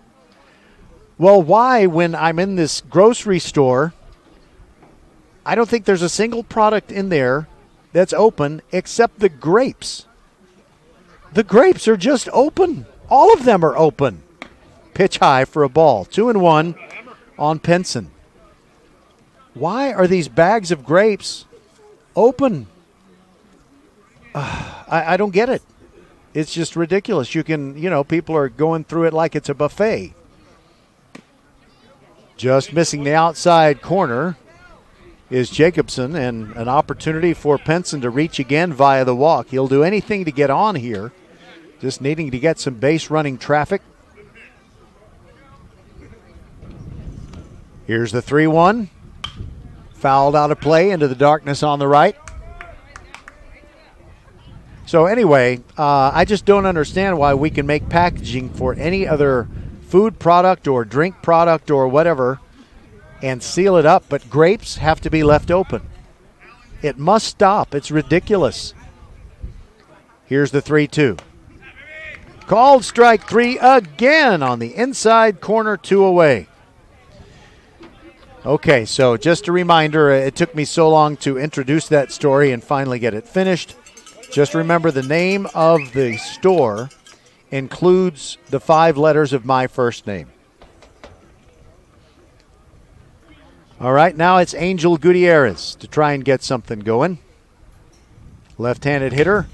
Swings and fouls it out of play to the left. Angel hitting .400 on the season coming in. He's played 22 games. 6 doubles, a triple, still looking for his first homer, but he's got 14 RBIs. That's second on the team. Bounces the bat on his left shoulder. Ready for the 0-1. Jacobson brings it, and a foul back into the backstop. So close the grape bags for the love of everything in produce. Amen. Why do they do it that way? I'm sorry, I'm going to stop talking about it. And Jacobson, I think, wanted his catcher Walker to go through the signs again. We still have a very steady wind blowing out toward the left foul pole, and the temperature is dropped to 70. Nice spoil by Gutierrez as he goes down and gets a pitch that was on the outside corner at the knees and just kept the at-bat alive. But I know I was being a little bit silly on the grapes, and there is a swing and a foul tip into the mitt of Drew Walker.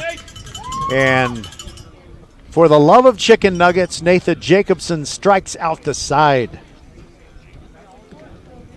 Let's see, how many Ks does he have at this point? 1, 2, 3, 4, 5 strikeouts for Nathan Jacobson, and we will go to the 4th. Kempner leads Hightower 9-1 on VypeFortBend.com.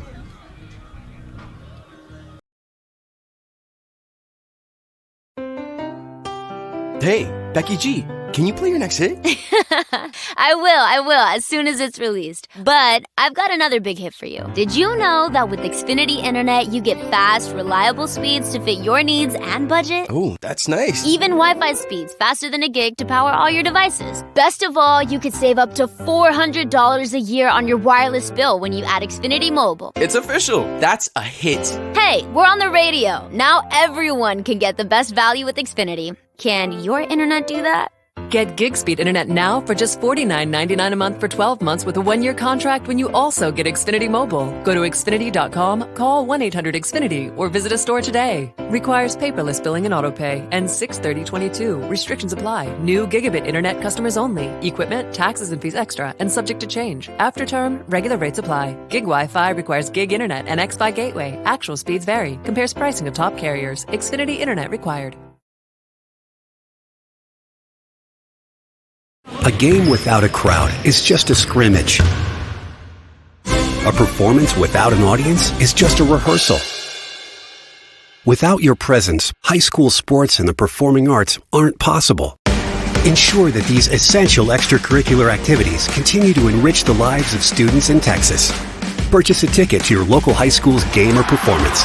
This message presented by the UIL and the Texas High School Athletic Directors Association.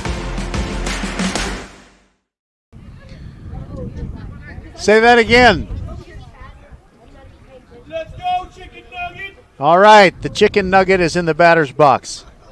Nathan Jacobson enjoying a 9-1 lead. He's pitching and now he's batting. Looks at a curveball outside from Sammy Cantu. Glad you're with us here on VypeFortBend.com. Cantu brings the next one way outside, and it's 2-0 on Nathan Jacobson. And in all seriousness, there is something I want to say during this half inning. He looks at the 2-0. That's a strike at the knees on the outside corner. After Jacobson, it'll be Cole Jarneau and Brian Luna. The wind has started to die down here a little bit at Hightower. Swing at the 2-1 and back behind us. In the count, even 2-2.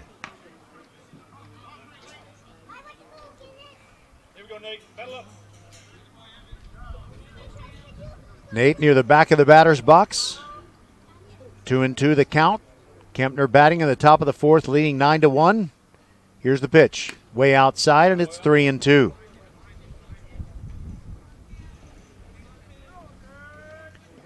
If Jacobson gets on, likely it'll be Colton Green to run for him. The payoff pitch from Cantu. Check swing outside, ball 4. Kempner gets the leadoff man on again. And the only time that they didn't do that was in the first inning when Cody Cuffel struck out. So it's going to be Matthew Cisneros and not Colton Green to run for Jacobson. And, yeah, that's right, Colton Green runs for Drew Walker when Walker gets on. All right, so I mentioned that Peter Garcia is my 2 doors over neighbor, and between the Garcias and the Smiths is the Lewis family, and Justin Lewis, whom I've known since he was in pre-K, is now 25 years old. First pitch is down to Jarneau, 1-0. Cole singled in the first, and he walked and scored in the third. Cantu brings it. Swing and a miss at the high breaking ball. Cisneros kind of dancing off of first as if he wants to steal a base. Wearing those stirrup socks, the old school maroon ones. There's a line drive into right center field, and Cisneros is turning second. He's going to come to third. They get the throw in. Jarneau stays at first with a single, and there are runners at the corners with nobody out. So the Justin Lewis and his wife Reagan got married within the last couple of years. Their wedding wasn't everything they wanted it to be because of the COVID problem, but so his 24-year-old wife is Reagan, and he too, like my son, is serving in the Air Force. First pitch to Luna, squares to bunt, and offers at a pitch that's high, and it's a strike, 0-1.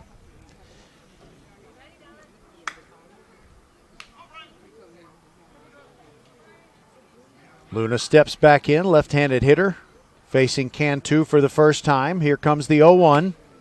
Strike on the inside corner, 0-2.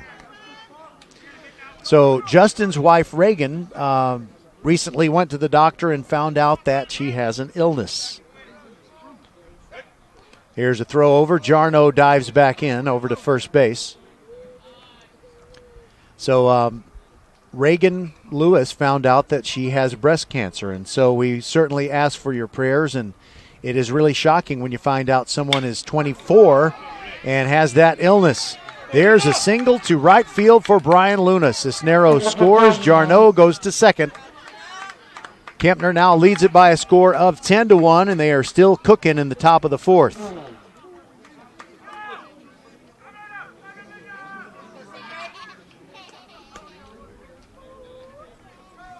So now it'll be Corbin Evers, and he's 2 for 2 tonight with a double and a single. Looks down at Coach Folkerts in the third base coaching box. So, again, we ask for your prayers for Reagan Lewis as she battles breast cancer at age 24. Evers puts down a bunt, this time towards first. The sacrifice is going to work. That moves the runners to second and third. Jarno is at third, and it's Brian Luna at second.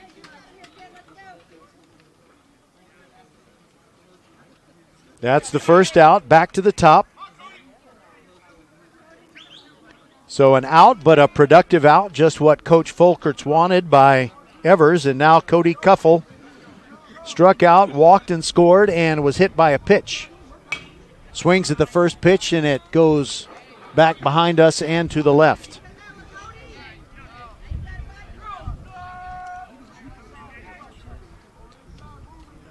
Left-handed hitting, Cody Cuffel. Now the wind picks up again. It had almost gone to where it was completely calm. The 0-1 pitch, breaking ball, just missed inside. And the Hightower fans groaning. They really thought that Cantu deserved a strike on that one. But it's 1-1. 10-1 Kempner trying to up the ante. That pitch is up and in, no doubt about that one. 2-1 to Cody Cuffel. Cuffel's last name rhymes with Tuffle. You know, Tim Tuffle played some second base for the Mets back in '86. And Cuffel plays second base sometimes for the Cougars. Foul tip at the feet of the catcher Torres. 2-2 the count. Yeah, I think you can hear that wind picking up. Temperature is still 70 degrees. Here's the 2-2. Curveball way upstairs, and that makes the count full. 3-2.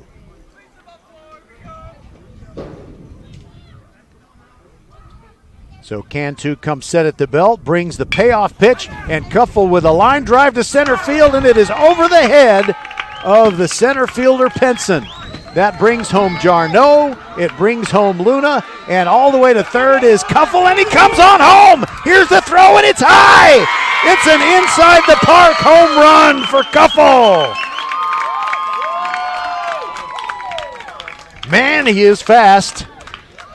I don't know that I've seen anyone that fast this year other than maybe Braylon Payne of Elkins. Yes, it is an inside-the-park home run, and it's a 3-run inside the Parker.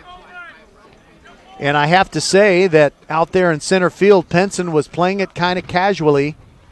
And when it came off the bat, he didn't break like he thought he was really going to have to sprint. So we still have only one out. The score is 13-1 after that 3-run inside the park bomb. And now Marino takes a pitch high for ball one. Oh, and mentioning Justin Lewis, I forgot to say he was Kempner class of 2020. Pitch outside to Marino. Justin Lewis, by the way, I think he went all the way until he was a junior or a senior in high school before he had his first absence. Amazing. Foul ball into the screen by Marino. It's 2-1. Justin Lewis, great kid. His mom, Priscilla, who goes walking with my wife, she has battled breast cancer. So Justin has been through a lot with his mom and his wife, Reagan. And hopefully Reagan will be able to beat it just like his mom, Priscilla, did. And we would like your prayers. Thank you very much on behalf of the Lewis family. Here's the 2-1.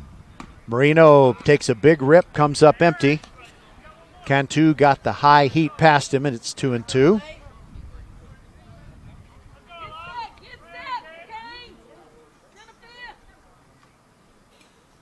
Peter Garcia waiting to bat next.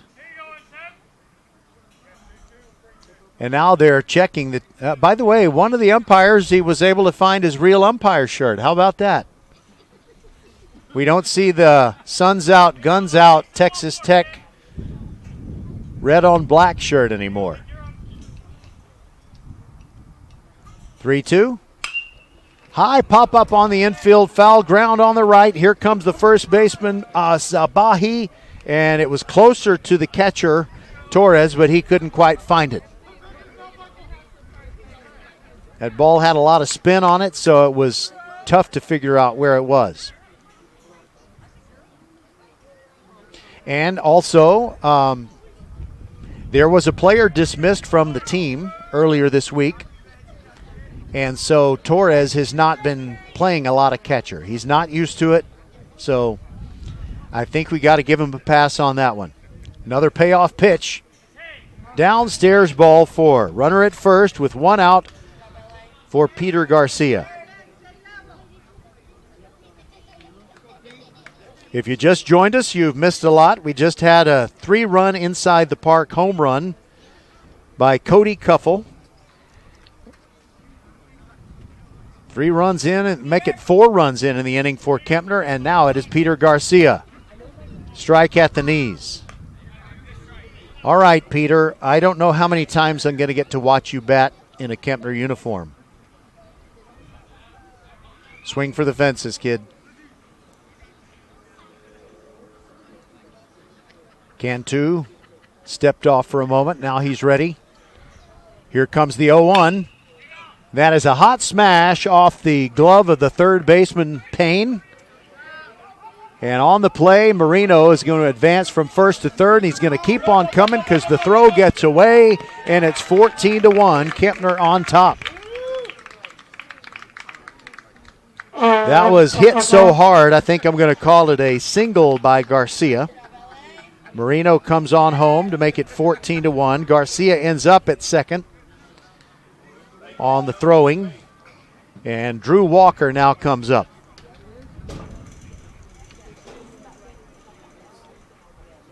So in district play for the Cougars, 2 homers by Thomas Moss and 1 by Marino.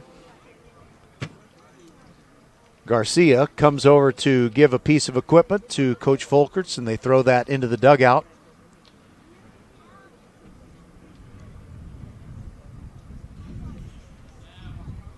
So we're in the 4th inning. We're going to play at least 5. That pitch is low to Drew Walker. He's walked, reached on an error, and been hit by a pitch. He's batted in every inning. Swings and misses. It's 1-1.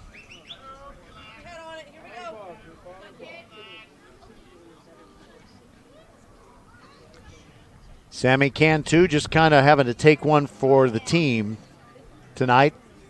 Came into a game that was already somewhat out of reach. Although a baseball game is never really out of reach, is it? Well, maybe it was when Ridge Point beat Dulles 23-7. I think that was a week ago last night. Here's the 1-2. And that's a ground ball back up through the middle. Garcia is going to go around third base. Here comes the throw from Penson, and it's not in time. And Kempner now leads it 15-1. An RBI single for Drew Walker. And, I was watching Garcia as he came around third. I was wondering, is Coach Folkerts going to give him the stop sign? He didn't give him any sign whatsoever. He just said, go or don't. It's up to you, kid. Colton Green now comes on to run for Walker. And Thomas Moss. Could Thomas Moss make it 3 home runs in district play for the Kempner Cougars? For him.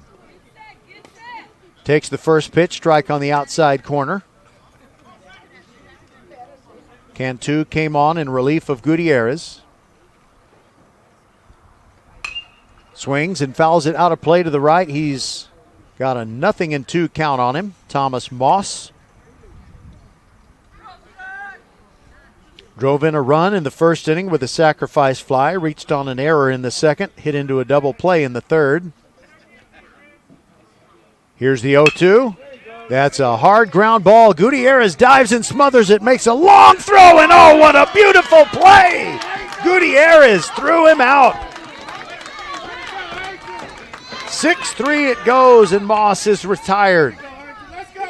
And on the play, Green moves over to second, so there are 2 outs. I'll tell you what, that says a lot about Gutierrez in that he is a sophomore. He had a lousy night pitching. Now he's having trouble with sand in his pants, I believe, and we all know how painful that can be, or some of us do. But he didn't let that affect his defense. That was an amazing play, and maybe the way he dove face down is the reason he's uncomfortable. Maybe. Just saying. And that will help me say what I'm going to say in the next half inning. Here's a strike to Nathan Jacobson. Curveball that didn't look like it broke across the zone, but it's 15-1, so it's a strike. 6 runs in the inning for the Kempner Cougars. Here's the 0-1. Breaking ball, little chopper back to Cantu, and he can't handle it. Now on comes Payne. Late throw gets Jacobson, who's not that fast of a runner, and there you go. All right, so Kempner bats around and scores 6 runs in the top of the 4th. We'll continue to the bottom of the 4th, and we got a blowout on our hands. It is Kempner 15 and Hightower 1. We'll be back on VypeFortBend.com. Hey, Becky G, can you play your next hit? I will, as soon as it's released. But I've got another big hit for you. Did you know that with Xfinity Internet, you get fast, reliable speeds to fit your needs and budget? Oh, that's nice. Even Wi-Fi speeds faster than a gig to power all your devices. Best of all, you could save up to $400 a year on your wireless bill when you add Xfinity Mobile. It's official. That's a hit. Hey, we're on the radio. Now everyone can get the best value with Xfinity. Can your internet do that?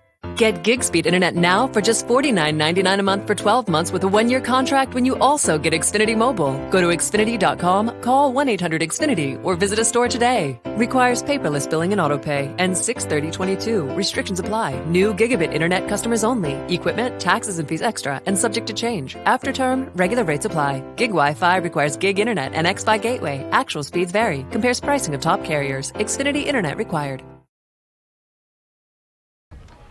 Nate Jacobson comes out for the 4th, and he can pitch the rest of this game from a rocking chair if he wants.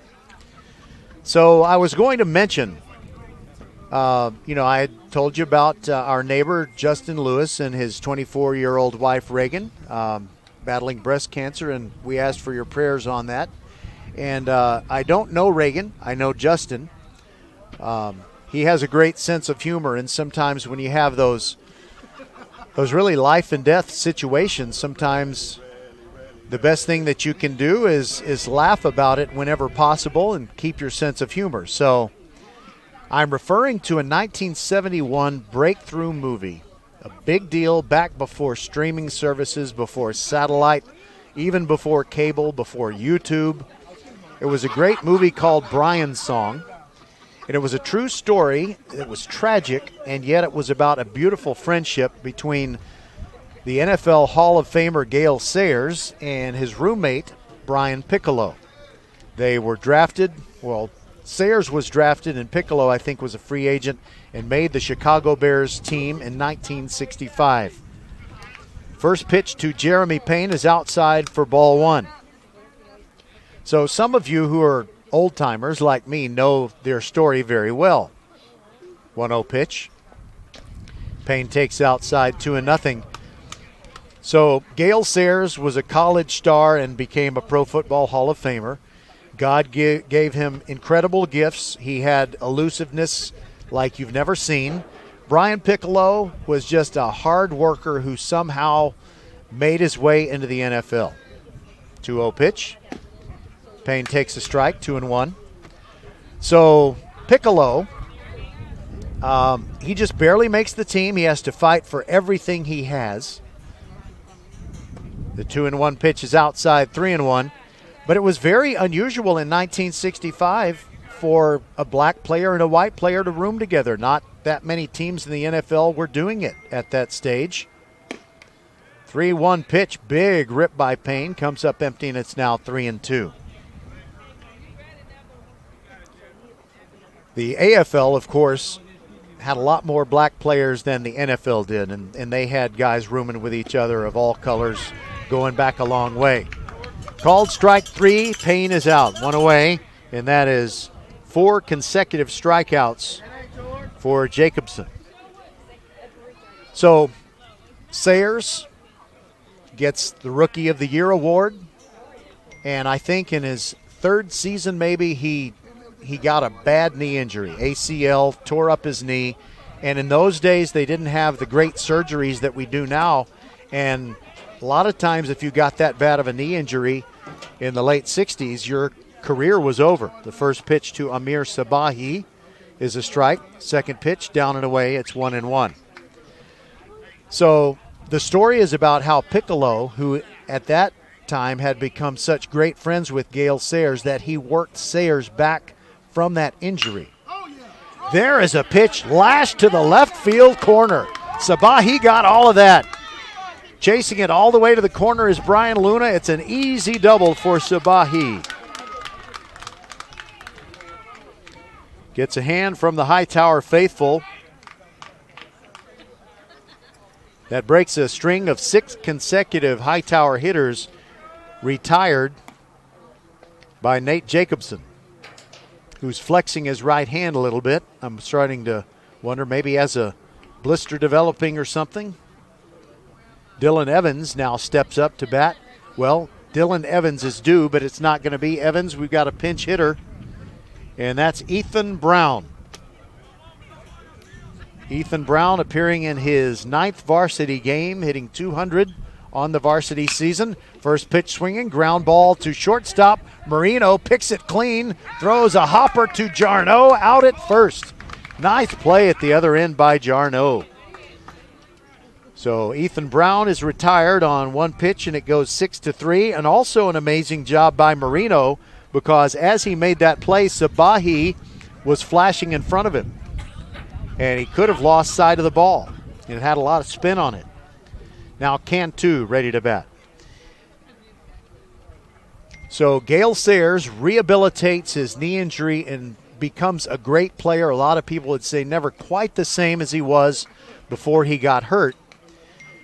But I think in late 1969 or 1970, Brian Piccolo found out he had cancer. Pitch to Cantu. In the dirt for a ball. It's 1-0. Well, just like knee injuries were deemed career enders, if you had cancer in the 60s, your chances of survival just weren't very good no matter what kind of cancer you had. There's a base hit up the middle. Ground ball base hit by Cantu, and it drives home Sabahi, and it's 15-2 as these Hightower Hurricanes certainly have not quit. They continue to battle.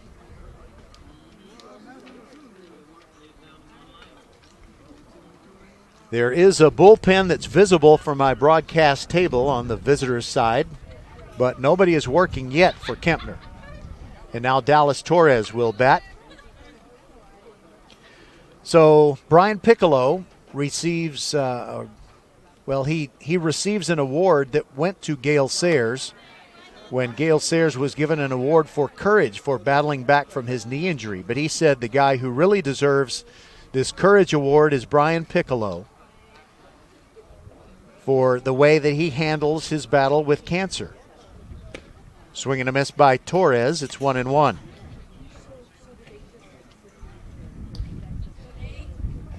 So Brian Piccolo died at the age of 26 of cancer.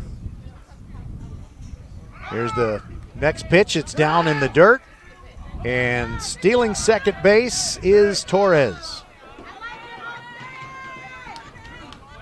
Correction, Cantu. Sorry about that.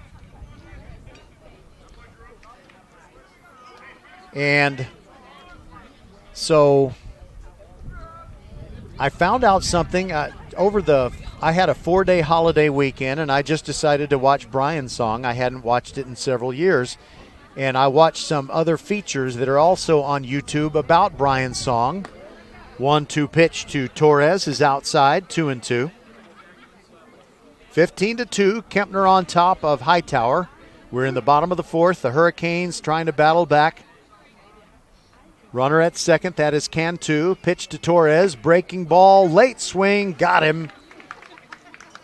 So 2 more strikes out in the inning for Nathan Jacobson, and we'll move to the top of the fifth with Kempner leading 15-2. So I'm just going to go ahead and finish off this story. And I know some of you are saying, get to the point already. Well,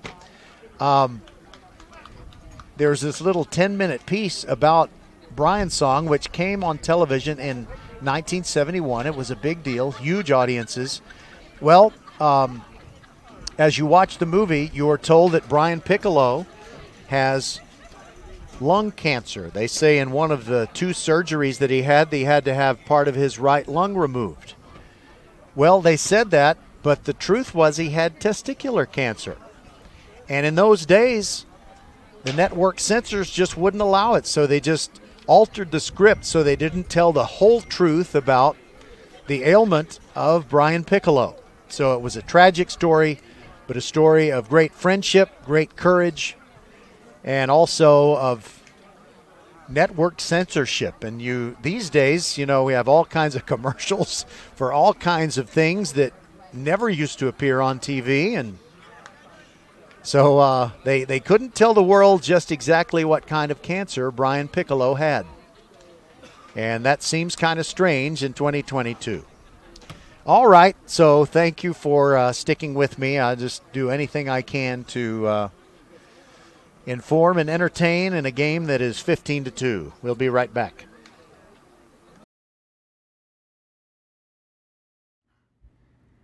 Hey, batter, swing! Oops, should have said driver. We love baseball season at First Tire and Automotive and want to see you swing by for great deals. $50 off brake pad replacement, buy one, get one free windshield wiper blades, $100 off 4 tires or $50 off 2 tires, and save up to $100 on Michelin, Continental, Goodyear, and Hercules tires. Head to the website firsttireandauto.com and make your appointment today at any of the 4 convenient locations in Sugar Land and Cinco Ranch. All 4 stores open on Saturday. firsttireandauto.com. Archer Volkswagen showroom is open, and our team's excited to help you. Visit our sales department Monday through Saturday from 9 a.m. to 9 p.m. Or bring your car in for service from 7 a.m. to 7 p.m. Monday through Friday, and Saturdays from 9 a.m. to 2 p.m. We're closed on Sundays to rest and recharge with our families, so we can serve you well through the week. We hope to see you soon. Braylon Payne goes to the mound, taking over as the 3rd pitcher for the Hurricanes tonight. I said Braylon Payne, didn't I? He plays for Elkins. Jeremy Payne, so sorry. So this is only the 2nd pitching appearance for Jeremy Payne. He's only pitched 1 innings, and he gave up 1 hit but no runs. And that is the story of Jeremy Payne pitching this year. By the way, one more thing about Brian's song. If you like to watch really well-known stars and fine actors, well, Jack Warden, who was in that television series called Crazy Like a Fox, he played Coach George S. Hallis. one of the greatest coaches ever, and for the longest time, he had more wins than anyone in NFL coaching history. Shelley Fabares was also in there, and she was in Coach. You know, she played the wife of Hayden Fox. She was Christine Armstrong, the news anchor. And Craig T. Nelson played Hayden Fox on Coach. Shelley Fabares was also on the Donna Reed show. She's been married to Mike Farrell, the guy who played B.J. Honeycutt on MASH. I'm trying to think, what else is Shelley Fabares well known for? Oh, yes, One Day at a Time. She played an insufferable, snooty woman named Francine. She worked with the main character, the Bonnie Franklin character, Ms. Romano, Ann Romano. So Shelley Fabares was on the Donna Reed show. She was in Brian's song. She was in Coach. And she was married to Mike Farrell, you know, B.J. Honeycutt. All right, so I think Jeremy Payne has had enough warm-up tosses. I think we can resume this game. He's a right-hander. And if Kempner doesn't make any changes to its batting order, he's going to face Cole Jarno, Brian Luna, and Corbin Evers.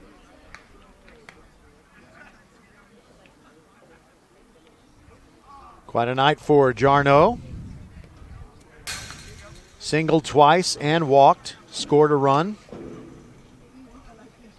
You know, the scoreboard, the upper row of it kind of looks like a football scoreboard where a team got a field goal in the first quarter, the second quarter, and the third quarter, and nothing else, and then scored a touchdown and missed the extra point. It goes 3-3-3-6, and it is 15-2. And I don't know that I raved enough about that play that Angel Gutierrez made at shortstop. You know, it hasn't been one of those games where you're really just naturally inclined to go all out and do everything you can, but that play he made at deep short to throw out Jacobson, that was just awesome. So whenever you have teams change classifications, and Hightower is going to move up to Class 6A next year, sometimes you think it's going to get harder. You move up to a larger classification, and often it does, but not always. You know, in fact, sometimes you think about teams that have had to move down from 6A to 5A. You could ask the Kempner coaches of all the different sports, has it been more difficult in 5A than it was in 6A? And in certain sports, I think perhaps it has been. Jarno ready. Payne's first pitch takes a strike on the outside corner. There are still fans in the ballpark, although they're very, very quiet. Payne rocks and fires. Jarno takes, and the ball sticks in the fence. How about that? Brian Luna coming over to extract the ball from the fence. It took him 2 tries. 1-1 is the count. Jarno crowding the plate, righty to righty. Here it comes. Way outside. That one also reaches the backstop.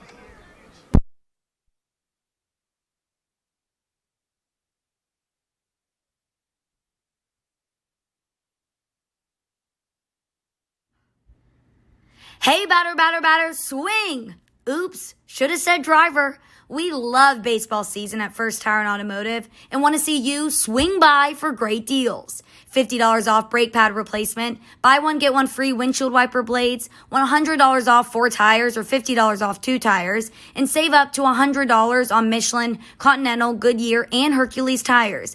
Head to the website firsttireandauto.com and make your appointment today at any of the 4 convenient locations in Sugar Land and Cinco Ranch. All 4 stores open on Saturday. firsttireandauto.com. All right, I want to thank Jeremy Payne's dad for saving my bacon right there. My cord came out, and that's why you didn't hear me all of a sudden. Thank you, Mr. Payne.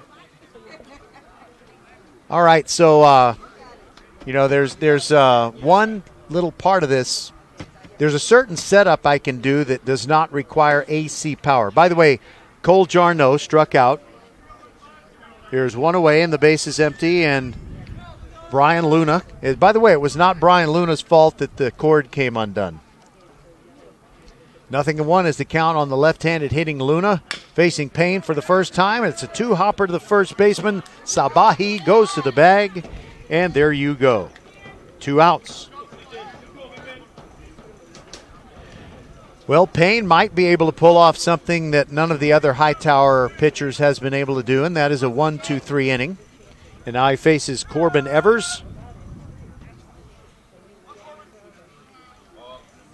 Double, single, scored a couple of times. Put down a sacrifice bunt. Right-handed hitter, Evers facing Payne. Downstairs for a ball. So these two faced each other on the football field. Evers as a quarterback and slot receiver and running back for KEMPNER. And Payne, a stud running back for Hightower. There is a high chopper in foul ground on the left side. Cantu is now catching again. He started the game as catcher, pitched for a while. Now he's back behind the plate, and Dallas Torres is at third base. And the count 1-1 on Evers.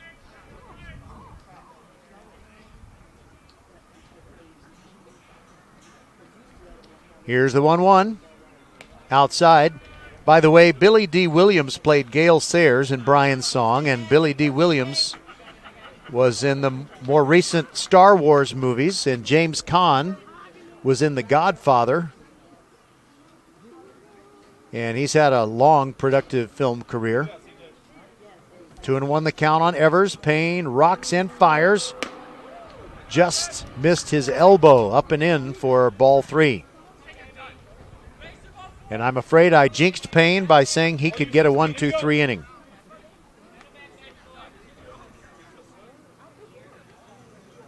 Here comes the 3-1. Evers takes, outside, ball 4. 2-out walk for Evers. And they're sending up a pinch hitter that I think is popular with his teammates. Doesn't get that many opportunities. It is Brody Wood. Ladies and gentlemen, Brody Wood. So let me give you the numbers I have on Brody Wood. This is his 3rd appearance in district play.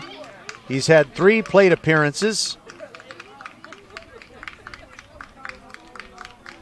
No hits and 2 at-bats. He has drawn a walk, so his on-base percentage is .333. And they're clapping in the KEMPNER dugout, trying to get Brody Wood going. Right-handed hitter. Come on, Brody. Brody batting for Cody Cuffel. I guess Cody is tired after his inside the park 3-run homer. Payne brings it. Strike on the outside corner to Brody Wood, who wears number 1. When I hear Brody, I think of that guy on the Seinfeld episode where they got Jerry to bootleg the movies from inside the theater. Here's the 0-1 from Payne. Tried to check his swing, couldn't, goes around, and he's down 0-2. In frustration, he bangs the barrel of the bat against his left spike. And he'll dig in and try and get something done here. We're in the top of the 5th, 2 out. KEMPNER leading 15-2. Brody Wood ready. Payne brings the 0-2, and it's a high pop-up behind shortstop. Gutierrez going back, calling for it, and the wind blew it back to where it was on the dirt. He makes the catch. That retires the side, and we will go to the bottom of the 5th. KEMPNER leading 15-2. If they can keep Hightower from scoring more than 3 runs, we will end this thing early and go home and watch Brian's song or something. We'll be back.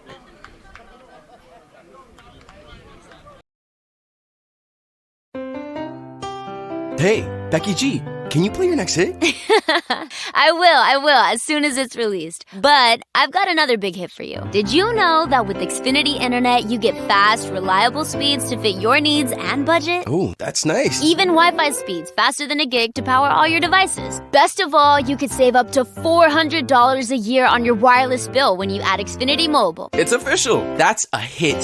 Hey, we're on the radio. Now everyone can get the best value with Xfinity. Can your internet do that? Get gig speed internet now for just $49.99 a month for 12 months with a 1-year contract when you also get Xfinity Mobile. Go to Xfinity.com, call 1-800-XFINITY, or visit a store today. Requires paperless billing and autopay. Ends 6/30/22. Restrictions apply. New gigabit internet customers only. Equipment, taxes and fees extra and subject to change. After term, regular rates apply. Gig Wi-Fi requires gig internet and X-Fi gateway. Actual speeds vary. Compares pricing of top carriers. Xfinity Internet required.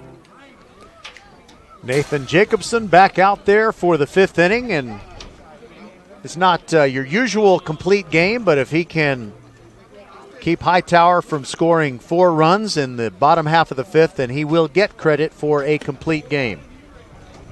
So looking at Kempner's situation, okay, they win this one tonight, assuming they don't blow a 13-run lead. They'll improve to 7-6. The team that they're chasing is Terry, which is 7-5 going into their game tonight against Lamar Consolidated. They will also play Lamar Consolidated on Friday, while Kempner plays Hightower again at the Cougars' home field. After Terry plays Lamar Consolidated twice this week, they'll play Fulshear twice. So, Kempner has a chance to reach the playoffs. Now Kizzy comes up to lead off the bottom of the 5th. 0 for 1 with a ground ball to shortstop, and it's weak contact, and Jarno grabs it at first base, runs over to the bag, and there's one away.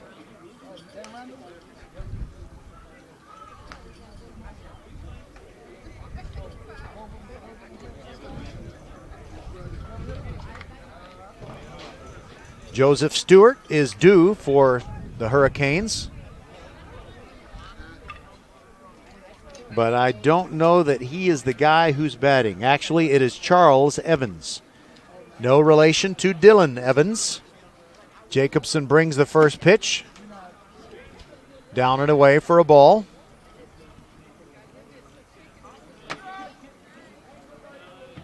Here's the 1-0. Foul tip, and the count even 1-1.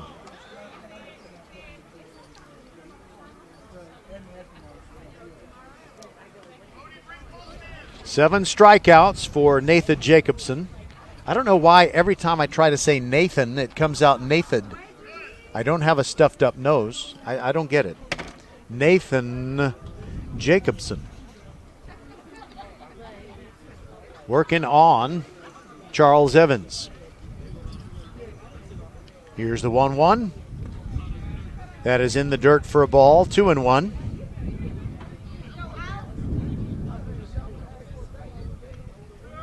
Jacobson looks over the top of his mitt. Roxanne fires.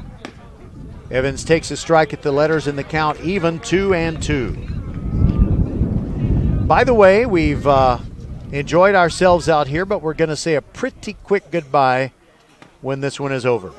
Called strike 3, strikeout number 8 for Nathan Jacobson. And down goes Charles Evans. And we will go to the top of the order. And we'll see if they send KJ Penson up there. Yes, they do. He is the last hope for the Hurricanes. Jacobson brings it. That one upstairs, ball 1.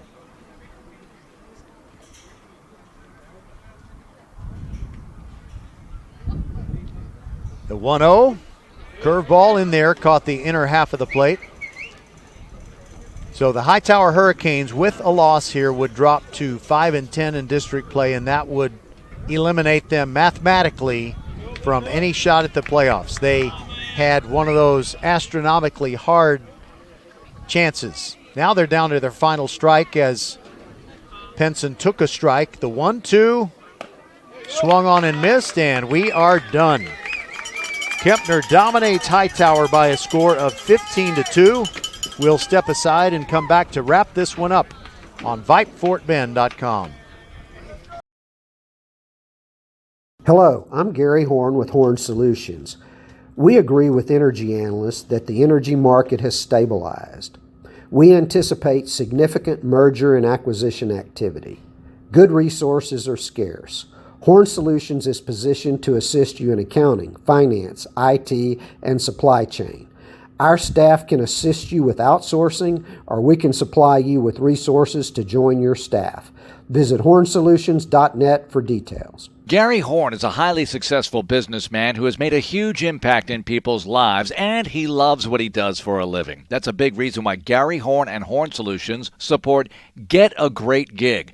Get a Great Gig is a free job search consultation service that will help you find a job you love, whether it's to make more money or get personal fulfillment in the career of your choice. Email them at getagreatgig@gmail.com or on Twitter at getgreatgigs. Hello fans, this is Bradley Stavanaugh with Needville Insurance. We know Fort Bend County. I'm a 4th generation resident of Fort Bend. I'm your local, hometown, trusted agent. With over 30 carriers and 9 auto insurance carriers, we shop the insurance for you. We know insurance is hard. We know it's complicated. We make it easy for you. We have Spanish speakers here available for you. Call us at 979-793-7411 or needvilleinsurance.com. Once again, call us 979-793-7411. Hello, I'm Gary Horn with Horn Solutions. We agree with energy analysts that the energy market has stabilized. We anticipate significant merger and acquisition activity. Good resources are scarce. Horn Solutions is positioned to assist you in accounting, finance, IT, and supply chain. Our staff can assist you with outsourcing, or we can supply you with resources to join your staff. Visit hornsolutions.net for details. Gary Horn is a highly successful businessman who has made a huge impact in people's lives, and he loves what he does for a living. That's a big reason why Gary Horn and Horn Solutions support Get a Great Gig. Get a Great Gig is a free job search consultation service that will help you find a job you love, whether it's to make more money or get personal fulfillment in the career of your choice.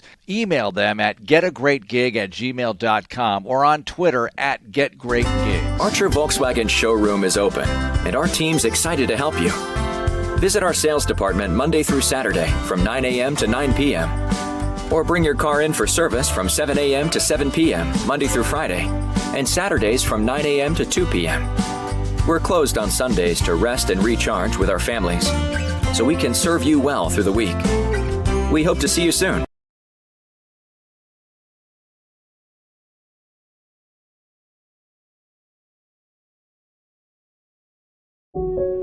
I'll never forget the day I decided to go out for the football team. Mr. Banks, the JV football coach and my history teacher, asked me to stay after class. I thought I was in trouble. He said, "Hey, Darius, have you thought about going out for football? I think you'd be great." Fact is, I never played football.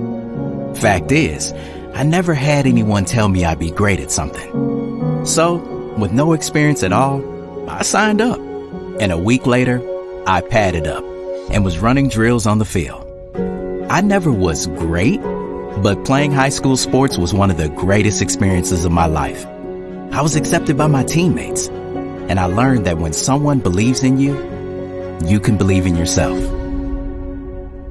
Encourage a student you know to take part in a high school sport. This message presented by the UIL and the Texas High School Athletic Directors Association.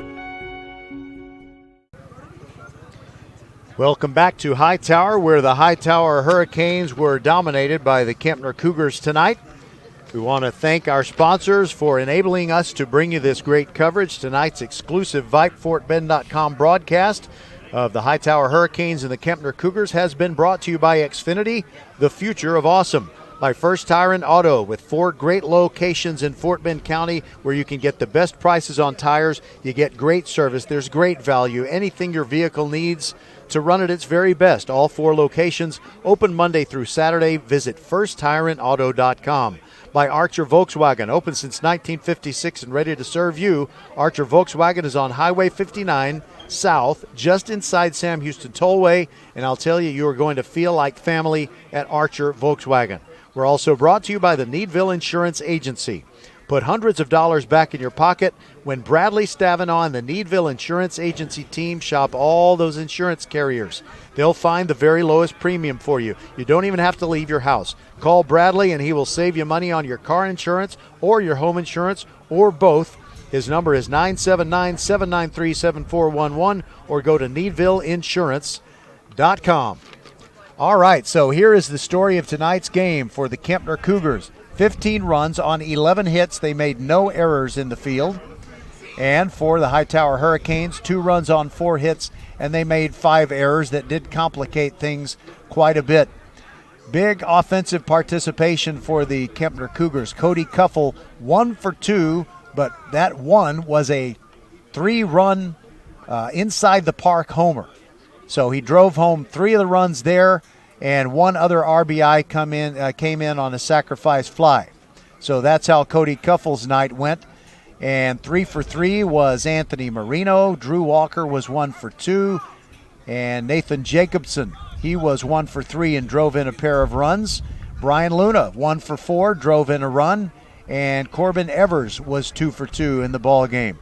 So doubles by Evers, home run by Cuffel, and just a really amazing night for the Kempner Cougars. The losing pitcher is Angel Gutierrez for the Hightower Hurricanes. He started and pitched the first 2 innings. Nathan Jacobson only had to pitch 5 innings, and he only allowed 4 hits, gave up 2 runs, both of those earned. Struck out 7. By my count, it was 8. I think he did strike out 8, and he walked 1. So Nathan Jacobson still is the main man on the mound for the Kempner Cougars, and they are still in a battle for the playoff race. They improved to 7-6, and so if they can get a couple more losses by Terry, if they can get another win over Hightower on Friday night and then beat Willow Ridge twice, which I think they will, then the Cougars might be able to find their way back into the playoffs. Well, for everybody on the VypeFortBend.com team, we really appreciate you being with us, and we want you to join us on Friday night when we'll bring you softball, Travis against Ridgepoint, 5:40 batter-up show, and then on Saturday, I believe our start time is 10:40 with the batter-up show as Ridgepoint plays a non-district game at the Brazos Wood Buccaneers from beautiful downtown Clute, Texas. Roger Smith for Les Clary, for Merle Bertrand, Suna Venkat, Bob McKay, Patrick Kinnick, and the entire VypeFortBend.com team. We're going to say so long from Hightower. Our final score, 15-2. The Kempner Cougars beat the Hurricanes, and we will talk to you on Friday night. So long, everybody, and God bless.